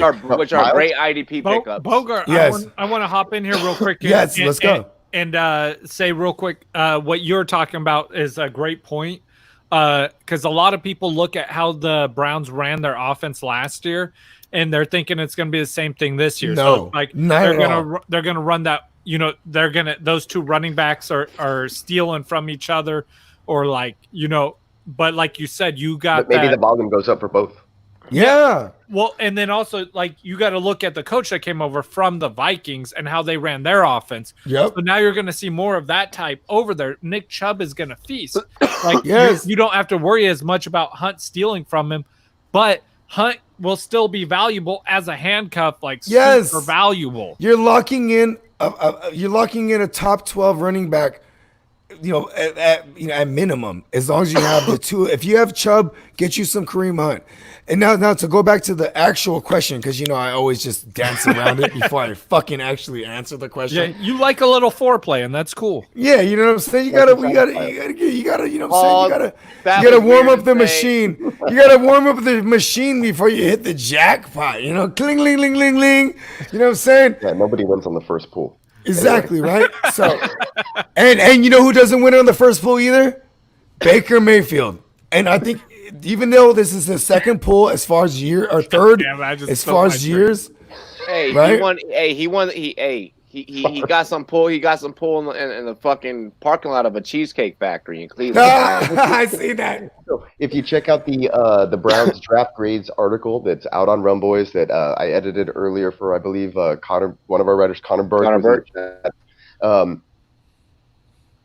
I did link that specific article about Baker Mayfield at the cheesecake, the whole ordeal, to Baker Mayfield's name. So you open up that article and you click on his name, and it will take you to that article that we covered, or that Rumboyz put up from a couple of years back. So grade A stuff there, and make sure that you read our articles and click on some of the hyperlinks, because I link them to some of our most outrageous things. If you're out there in the chat, make sure you go to rumboyz.com and check out the articles. They are some amazing articles. Yes. I enjoy reading them. Drop comments on that joint too. You know what I mean?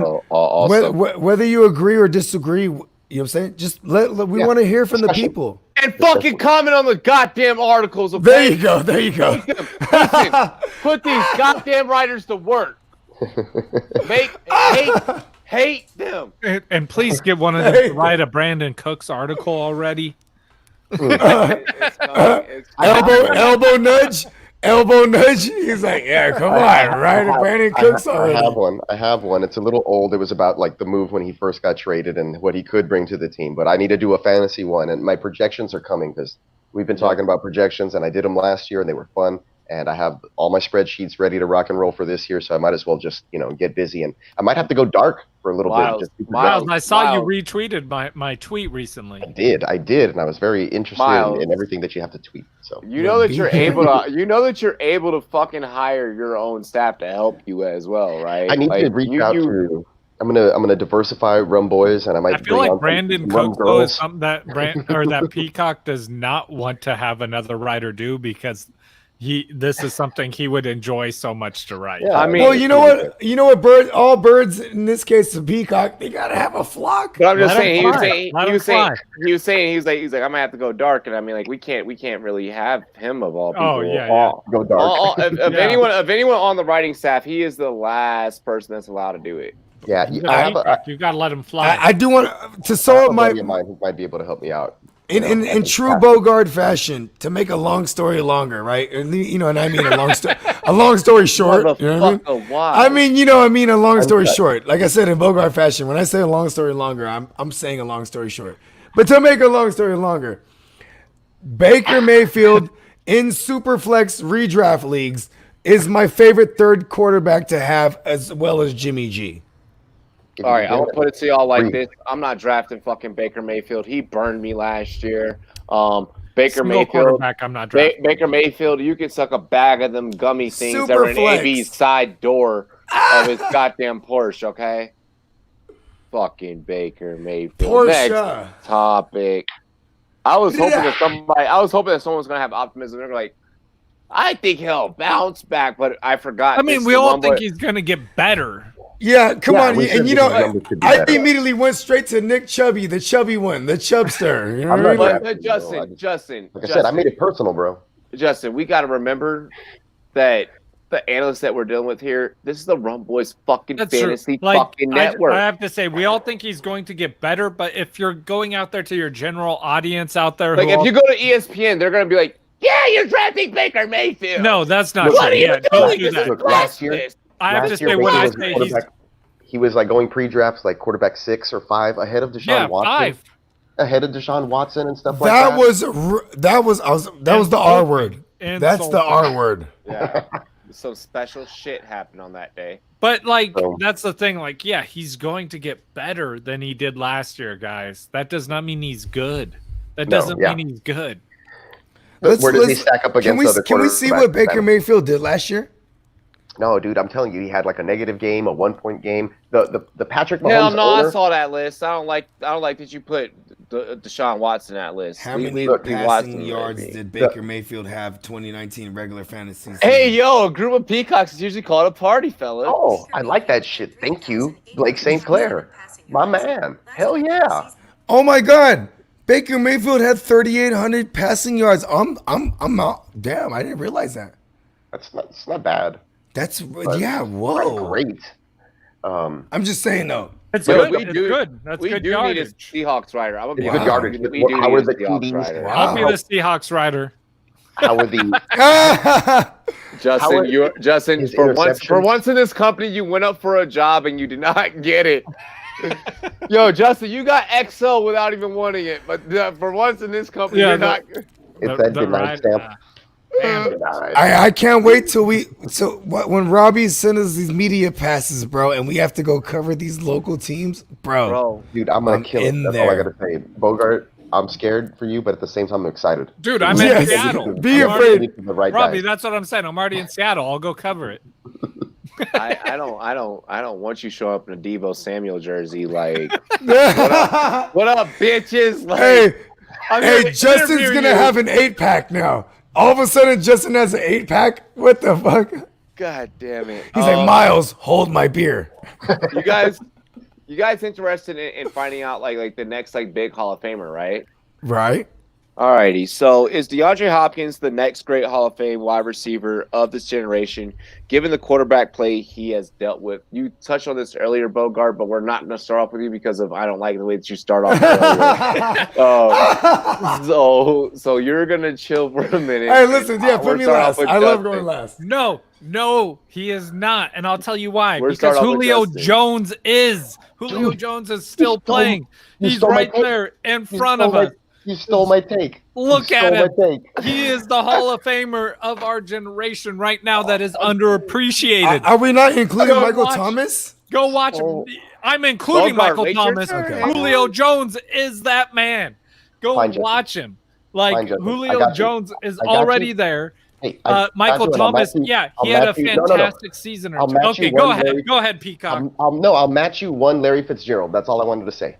I'll just match you that. But Larry Fitzgerald's like several generations. Larry Fitzgerald is fantastic, and my grandfather loved him. But Julio Jones is the dude of our generation.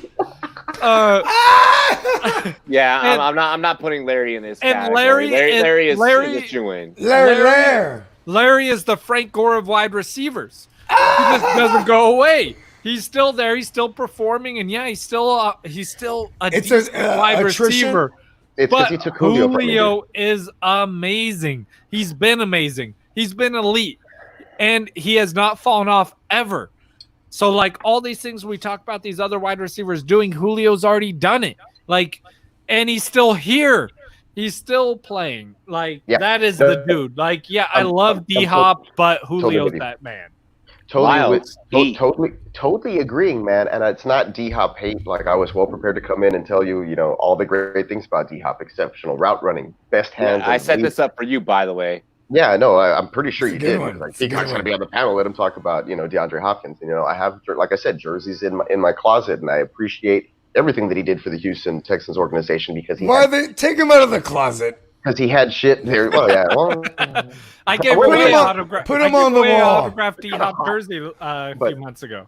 Oh, and I probably missed it too. And I would have jumped all over it, but I really wanted the Ricky Williams jersey, if you know what I mean. But yeah, well, I could send you some Ricky Williams. You know what I'm talking about? But look, the new slang. Hold on.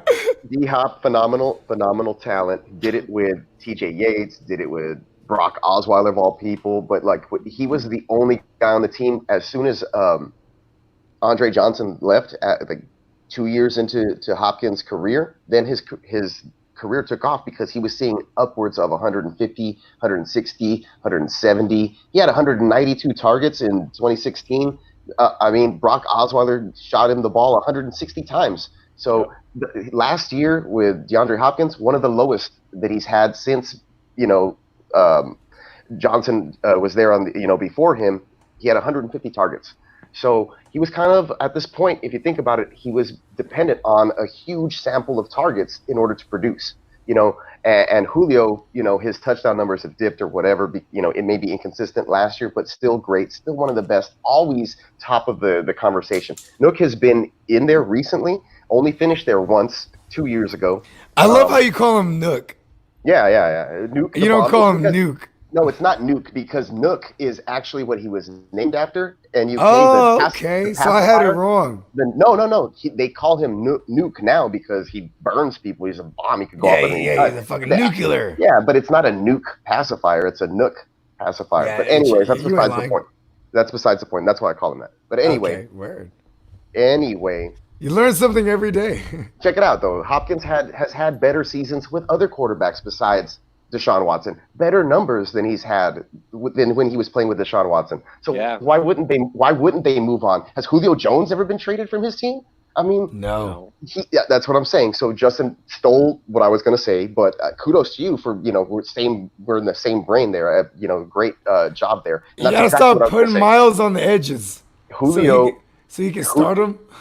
Julio is I'm in the middle all the time. But Julio is the wide receiver for the Hall of Fame of the generation because he's there and he's probably going to continue to do it for a couple more seasons. And who knows? I got him. 2 more seasons. 2 more. A couple more, 2. That's what I personally what I believe. Yeah. But Bogart. Kudos to you. All right, here it comes. Man, I'm about to go real ignorant for a second. Do it. Nuke Skywalker. He has the Force. And God damn it, with Kylo Ren, we might see some shit right here for the next couple years. You know what I'm saying? The new Empire. Kylo Ren and Nuke Skywalker. Right? That defense will probably stay trash. Ladies and gentlemen, that's a riot horn.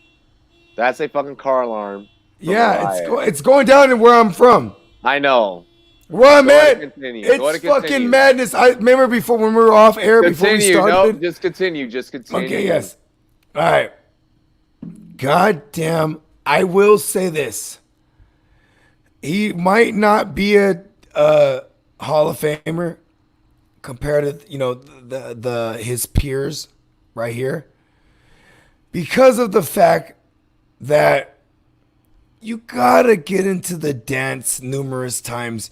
You can't be Nuke Skywalker having like one of Nuke Skywalker's greatest stats is being like super efficient in the second half of a game. You know what I mean?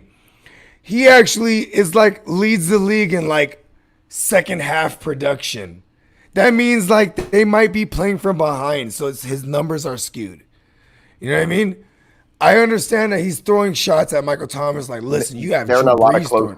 They're in a lot of one possession games. Like that's the way the Texans live. Like they are going to compete with everybody unless they're going to get fully blown out once or twice a year by Thomas. Yes, but I will say this, man. If he could have had Watson for hell of years, or maybe even with Murray or Kyler Wren, as I like to call him, bro. If we could, so maybe this is an open discussion, or the book is. Help me out here, fellas. This is not. It's an open discussion. With your take, the fuck. No, I'm saying like, it's an open discussion. Like, I don't want to just stamp him and say he's gonna be a Hall of Famer, because if you would say, ask me right now, no, in this generation, no. You did all that fucking DeAndre Hopkins hype for shit. Nukes, dude. No. I do this every time. That was pointless. Everything that led up to that was just it was Bogardism. I like it. It's the anticipation. He builds it up. It was Bogardism. Gotta build. And then I'm just sitting here, I'm like, tear it down and then tear it down.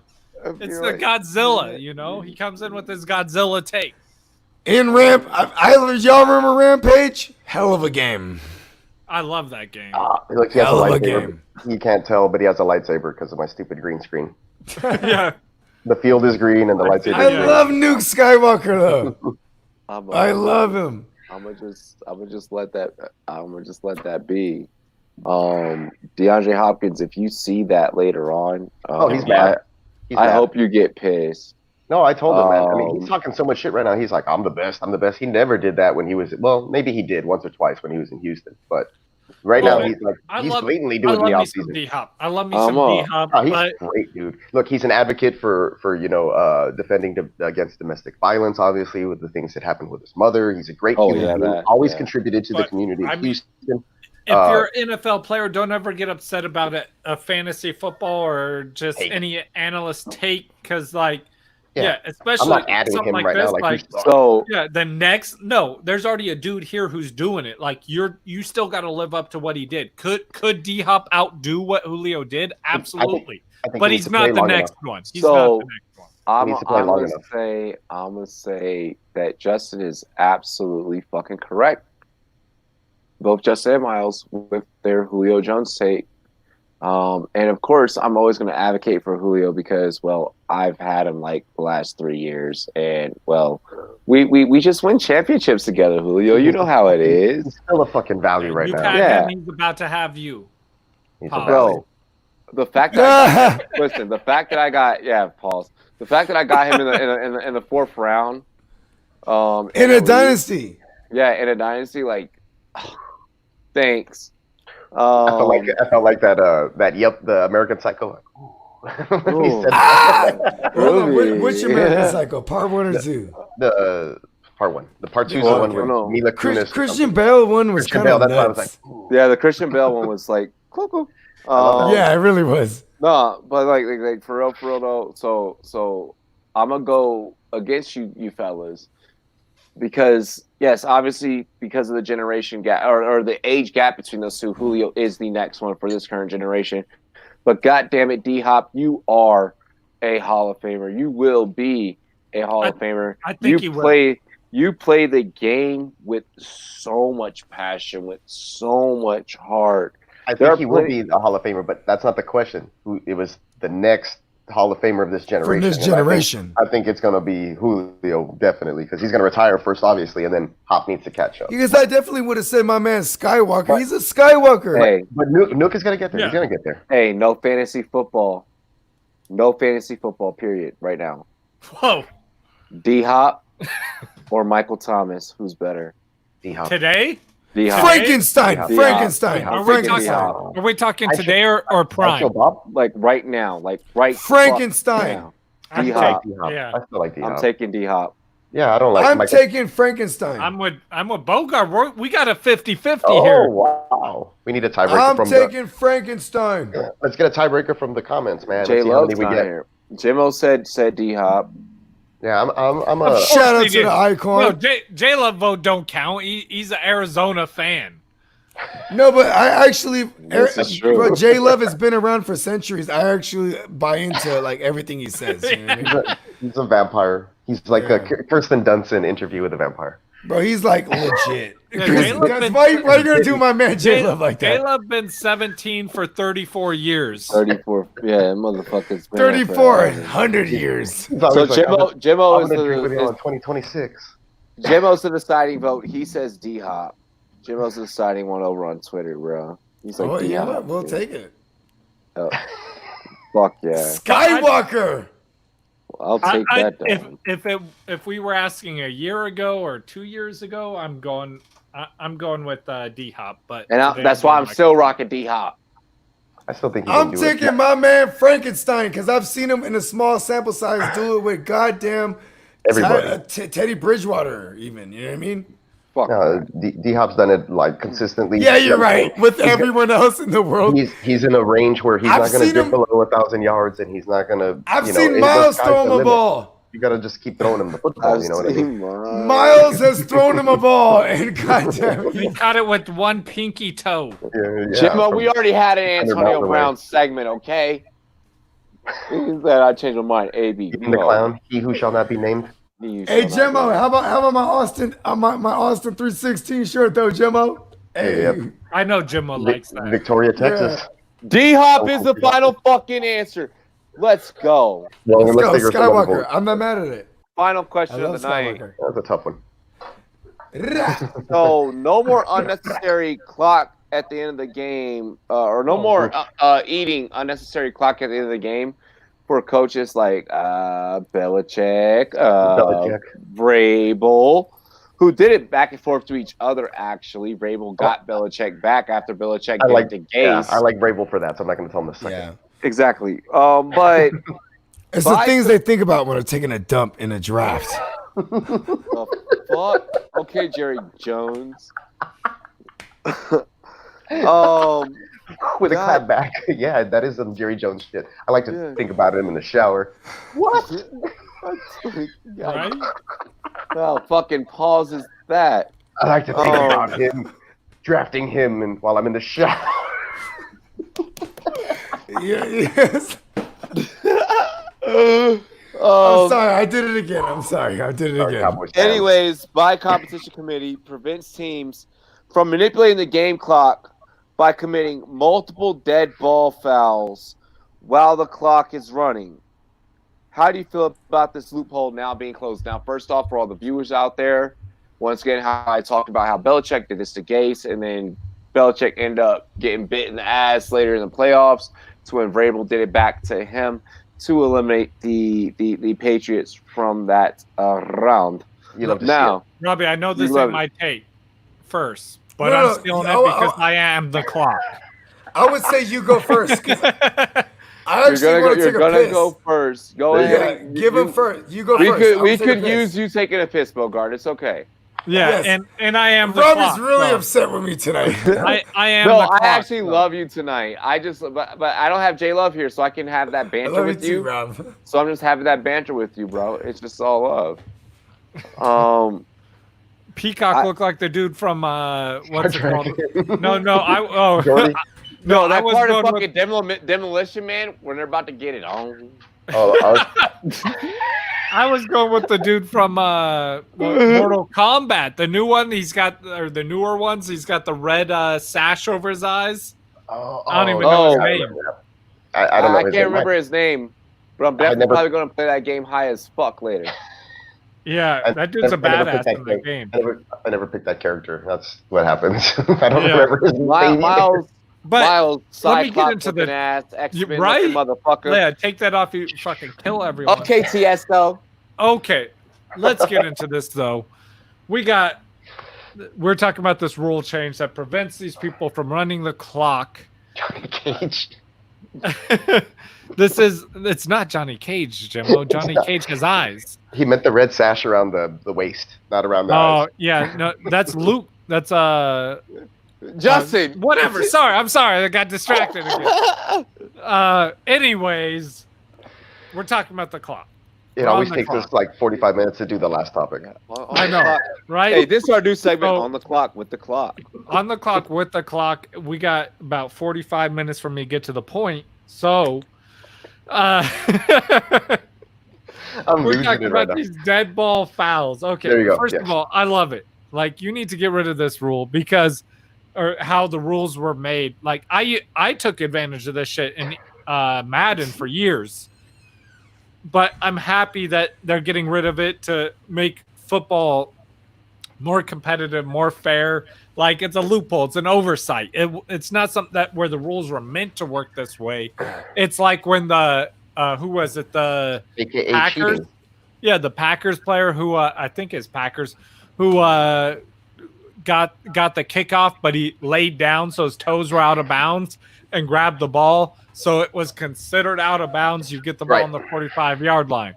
That's not how the rule was meant to work. Right, but that's a smart on the field type of, like, while we're doing it, like he had the presence of mind to do it. Absolutely, but it's not how the rule was meant to work, which is the same thing with this for the coach's side of the thing. It's a manipulation of the rules. Yeah, like the coaches manipulated the rules in the same way he did to take advantage of it, and the NFL manipulation if it's a loophole. Yeah, they manipulate them. That's what a loophole is. You manipulate a rule in your benefit. I'm all about it. I'm all about it. Do it.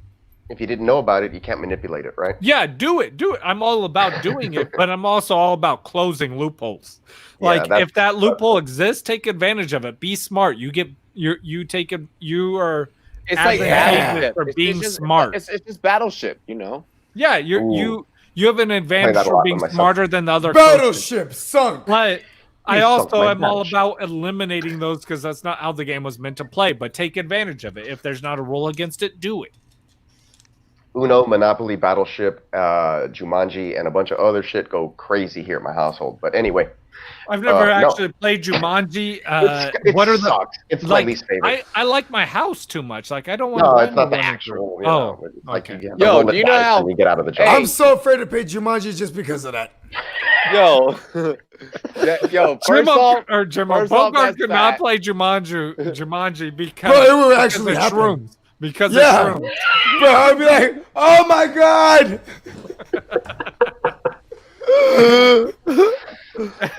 What's fucking crazy is that you're right. But you're right. Shrooms, give me money. You're right. Hey, whether on Sykes or not, like just Jumanji is not a game that I feel like you just want to invite into your life. That's like the G-rated version of fucking with a Ouija board.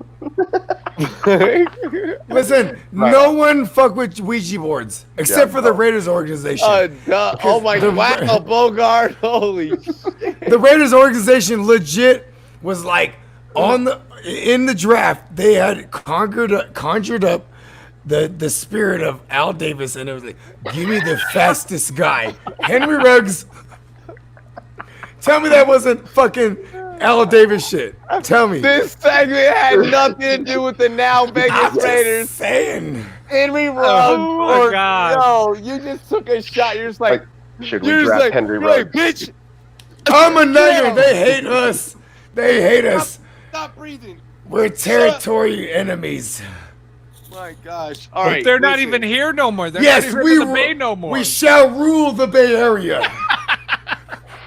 Let's go, Clock.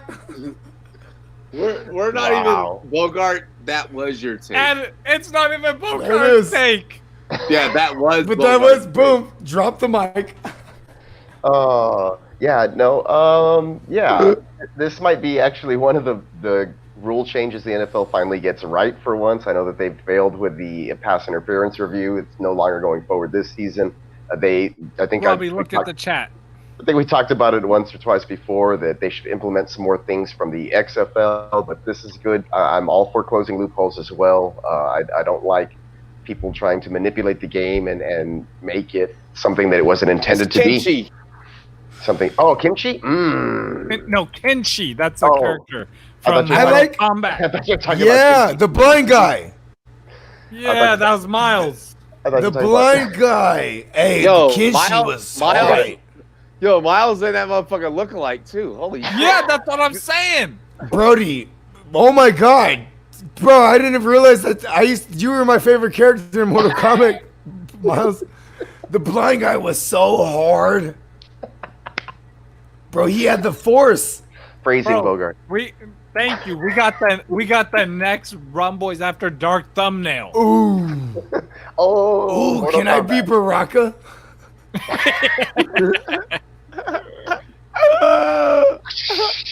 Yo, I can see that. Yo, hurry, do your take. Let's wrap this show because y'all are killing my stomach. I got abs. I got abs. Dude, yeah. Oh god. I burned off all these beers for the laughing. Great though. You know, laughing is like a great cardio, right? Isn't it? I feel it right now. I'm sweating. It's the hot. It's like, where were you on the night of August 24th? Listen, was that your take? That was my take. I don't know about Bogart. Is he done? No, Bogart All fucking right. ranted about the Raiders. I do this. Bogart, go. Shit. Okay. Dude. What? All right. That's uncanny. I feel like, listen, as loopholes, remember Chutes and Ladders? Look at the screen, Bogart. Remember, That's just dope. weren't we talking about board games earlier? Yes, we were. Chutes and Ladders is what goddamn Belichick plays. You know what I mean? That's his favorite game because he's looking for ways to just slide on in. You know what I mean? And play a loophole. Robbie's You know what I mean? dead, dude. Oh, Robbie, don't. We need you, Robbie. I'm too high for this shit. Bro, hey, That was- bro. Watch when I send this care package to Robbie. I want one of those too. You have my address. I got you. Oh my god, that's gonna be great. I'm moving Look. right now. So just Okay, well let me know. Look, let's just. Did you buy a say- house? yeah, it's underwriting process. Is it Underwriting process. Where it's just Escrow? like final stages. escrow? That's all. Like we're rolling it into escrow. I've already Yes. given earnest pay. Bro, I've already love spent it, Talking man. about Congratulations, my brother, Peacock. the homeowner. The homeowner. I feel like such a grown up. I have a mortgage. Yes, B. Because you know what? I'm happy for you to be excited about it. Like, cause Yeah. in like 5 years you won't be. It's gonna go down. Because It's going down. rent, take my money. Legit. No, it's true. I might as well just Fuck. giving it to something that I can actually do things I want to do with on the inside or outside, or change it up, invite people over. Like if we screw it up, like, hey, bro, we gotta fix I'm this, a numbers let guy. the landlord do it. So I'm a numbers guy, and I looked at it and I go, "Oh my god, baby! I spent $500,000 on rent in the past 10 years. Right? Oh What my the God. fuck? I have $1 million. I've never even been able to say that. Like, what the fuck? I should have stayed home with Anyways. mom and dad. Anyway, An investment. Not the rent, the mortgage. Yeah, Okay, the so mortgage. now Anyways, I'm still happy for it. It means you owe something. I gave my take. yeah, Bogart went off the rails way too often. Yeah. Here's my take on. That's fine. It's on brand for him though. Here is my take on the proposed fucking rule change of whatever. My friend, take my money. Fuck. I'm devastated now saying it out loud. Fuck. It's all my money. See that motherfucker? I'm the Give Me Money Network. They take it from me. Okay, Look. my abs are hurting. Alrighty. Anyways,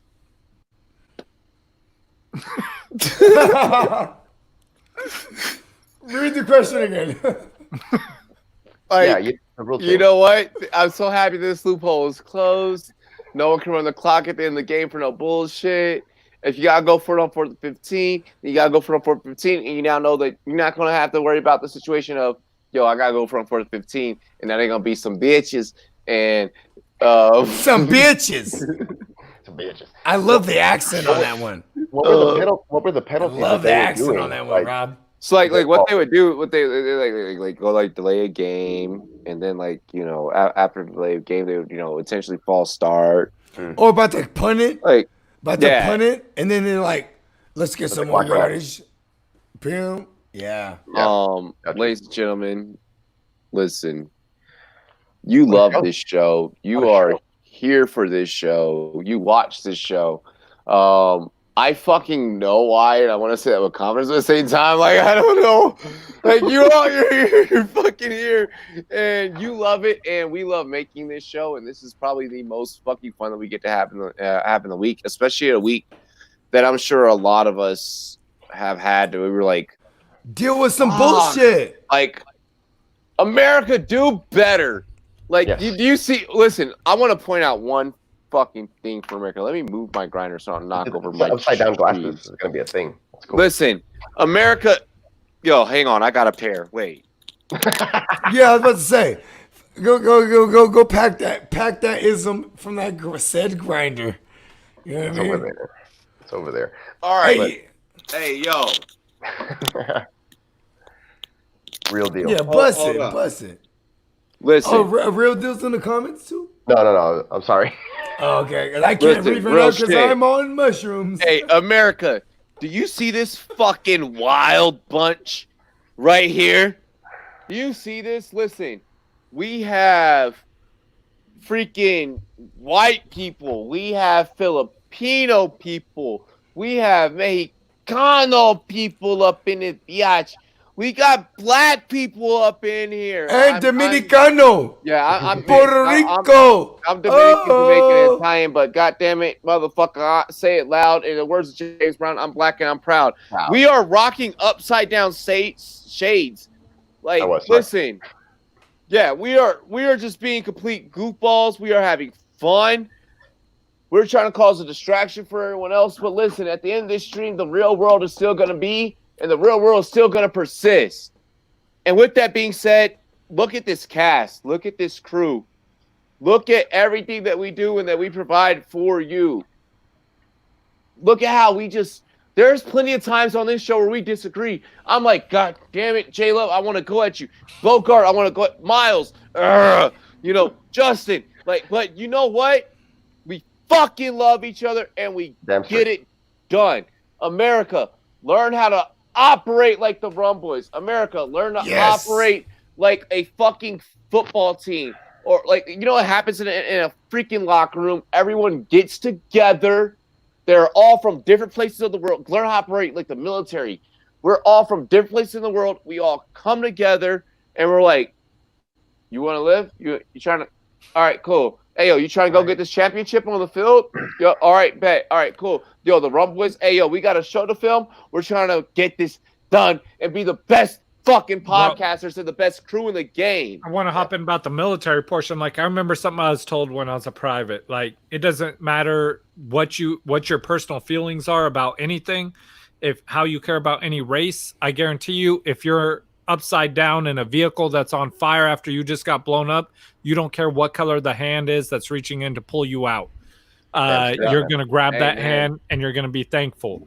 So, I mean, just be better. Be better. Yes.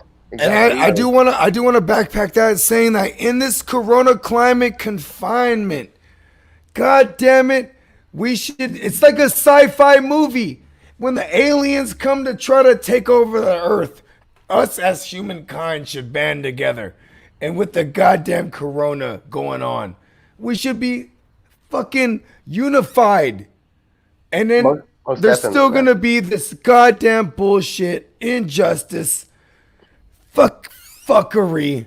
It's been going on for forever, and people need to open their eyes, and everybody needs to see it, and they need to be understanding. and they need to be kind to one another and realize that we're all in it together as human beings and not, categorized based on the amount of melanin in our skin or whatever the hell, or wherever we come from. We need. I don't think I have that. Do you see that really quick? Do you guys see that? It's that humor. It's those jokes. Like, all of us are all different here, and one thing that I feel like that makes us really great, and I feel like the Rumboyz do really well, and why we work well so well together is because we got to know each other. So I'm gonna end tonight's episode before we do our cheers with this challenge for everyone out there in our chat. And I want you to share this. We're going to have this clip. We're going to post this on social media. I have a challenge. This is a challenge for everyone. We're going to call this the Get to Know Someone Challenge. I want you to get to know someone I want you to get to know 2 to 3 people that maybe look different or maybe live somewhere different. Like, if you don't know someone from the hood, go get to know someone from the hood. If you don't know someone from the suburbs, go get to know someone from the suburbs. If you don't know someone that's Mexican or someone that's Asian or wherever, go get to. I'm challenging you to get to know two new people every day that is probably just completely different than you. Befriend an Eagles fan, Yep, they can be. Let's make it sports related. Let's make it sports related. Go find. Bro, you're a 49er fan. Go find an Oakland Raiders fan. Yeah, and go say, hey, find what's a up? fan. They will never befriend me. and don't. And listen. There's a loophole doesn't apply to this. I'm just all jokes aside. Listen, for real. Take the time. Get to know someone that you may like. We may disagree on some shit, but maybe we may find a common ground of like. We may agree on something. We could be the best of fucking friends despite differences. Just, I think in this world and in today, and I think the best way we can close this out after giving you guys a break from everything before you get back into the reality is the best lesson I could teach is try and get to know someone. The more that you understand someone and you try to understand someone, the better that this world will be. Don't be ignorant. Right on. Yeah. Be open-minded. Yes, thank you. Thank you. Of course. Of course he was. I always have the lack of a better term, right? With that said, and with that accounted for, fellas, I appreciate you guys, for all your hard work and everything that you do. So I'm gonna take this time, as long as we're talking about some positivity, to appreciate you guys before we cheers. I appreciate you guys for everything that you do for the Rumboyz, for all of your individual brands as well.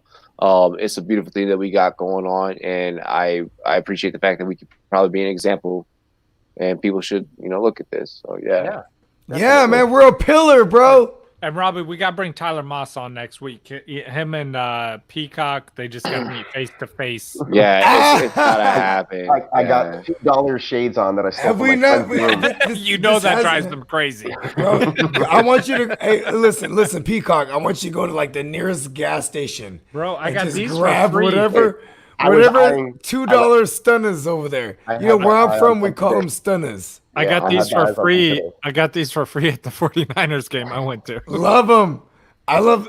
These are actually the most expensive glasses I've ever had because I lose them. They're Ray-Bans, right? And all my other joints are always breaking. Let's do our cheers, Robbie.